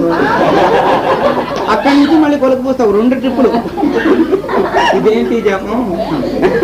ఎవరో క్లయింట్స్ వస్తుంటారు, నాకు 108 పూసలు చేసిన లెక్క రావాలిగా, ఆలోచన అది తెలుగుతాడు. కాకితే జపం చేసిన లెక్క వస్తుందని కొలికి దగ్గర సగం తెంచి కొలికి మహాప్రభు అని వాడికి సరేలేండి. వాడి భగవంతుడు తెలియదేంటి, నువ్వు ఎంత బాగా చేసి 2 సార్లు అన్నావు, ఆ 2 సార్లు నీ మనసు అక్కడ ఉంటే క్లయింట్ మీద అంచేతను ఇలా చేసే జపం వల్ల సార్థకం లేదు, చెయ్యనివ్వదు అసలు. అక్కడ కూర్చున్న వెంటనే లేచుకో లేచుకో లేచుకో అని చెప్పి భోగా దుర్వంకురాంకి సభా పాత్రమచింతయం మనోహరినుకో బ్రహ్మన్ దూరం విపరీతాయితే. ఇంకా ఎట్లాంటి పాటలు పెడుతుందో అది చెప్పడానికి వీళ్ళేమని ప్రారంభించారు. ఇంకెంత విచిత్రమైన పాటలు ఉన్నాయో అవన్నీ రేపు చెప్పుకుందాం. ఇవి వినండి, బాగా వింటే మీరు తపస్సు వేరే చేయక్కర్లేదు. తపస్సే 1.5 గంట ఏకాగ్ర చిత్తంతో వింటున్నారంటే దీన్ని శ్రవణ తపస్సు అంట. ఈ తపస్సులో పుణ్యం మీకు చేరుతుంది కనుక ఇట్లా భాగస్వాములై ఆధ్యాత్మిక ఆనందంలో పూర్ణ ప్రజ్ఞావంతులకు దుర్గాకు ఓం తత్సత్. గోపాల గిరిధర్ బాలా గోపాల గిరిధర్ బాలా గోకుల బాల గోప కిశోర గోకుల బాల గోప కిశోర గోపాల గిరిధర్ బాలా గోపరిపాల నారాయణ గోపరిపాల నారాయణ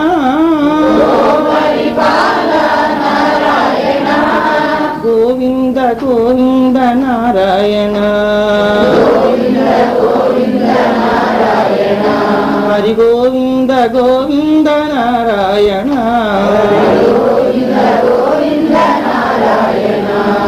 గోపాల గిరిధర్ బాలా జై గోపాల కృష్ణ భగవాన్ కి. ఓం అసతో మా సదమసో మా జ్యోతిర్గమయ మృత్యోర్మా అమృతంగమయ. ఓం శాంతి శాంతి శాంతి. పాపం ఇప్పటికే టైం అయిపోయింది.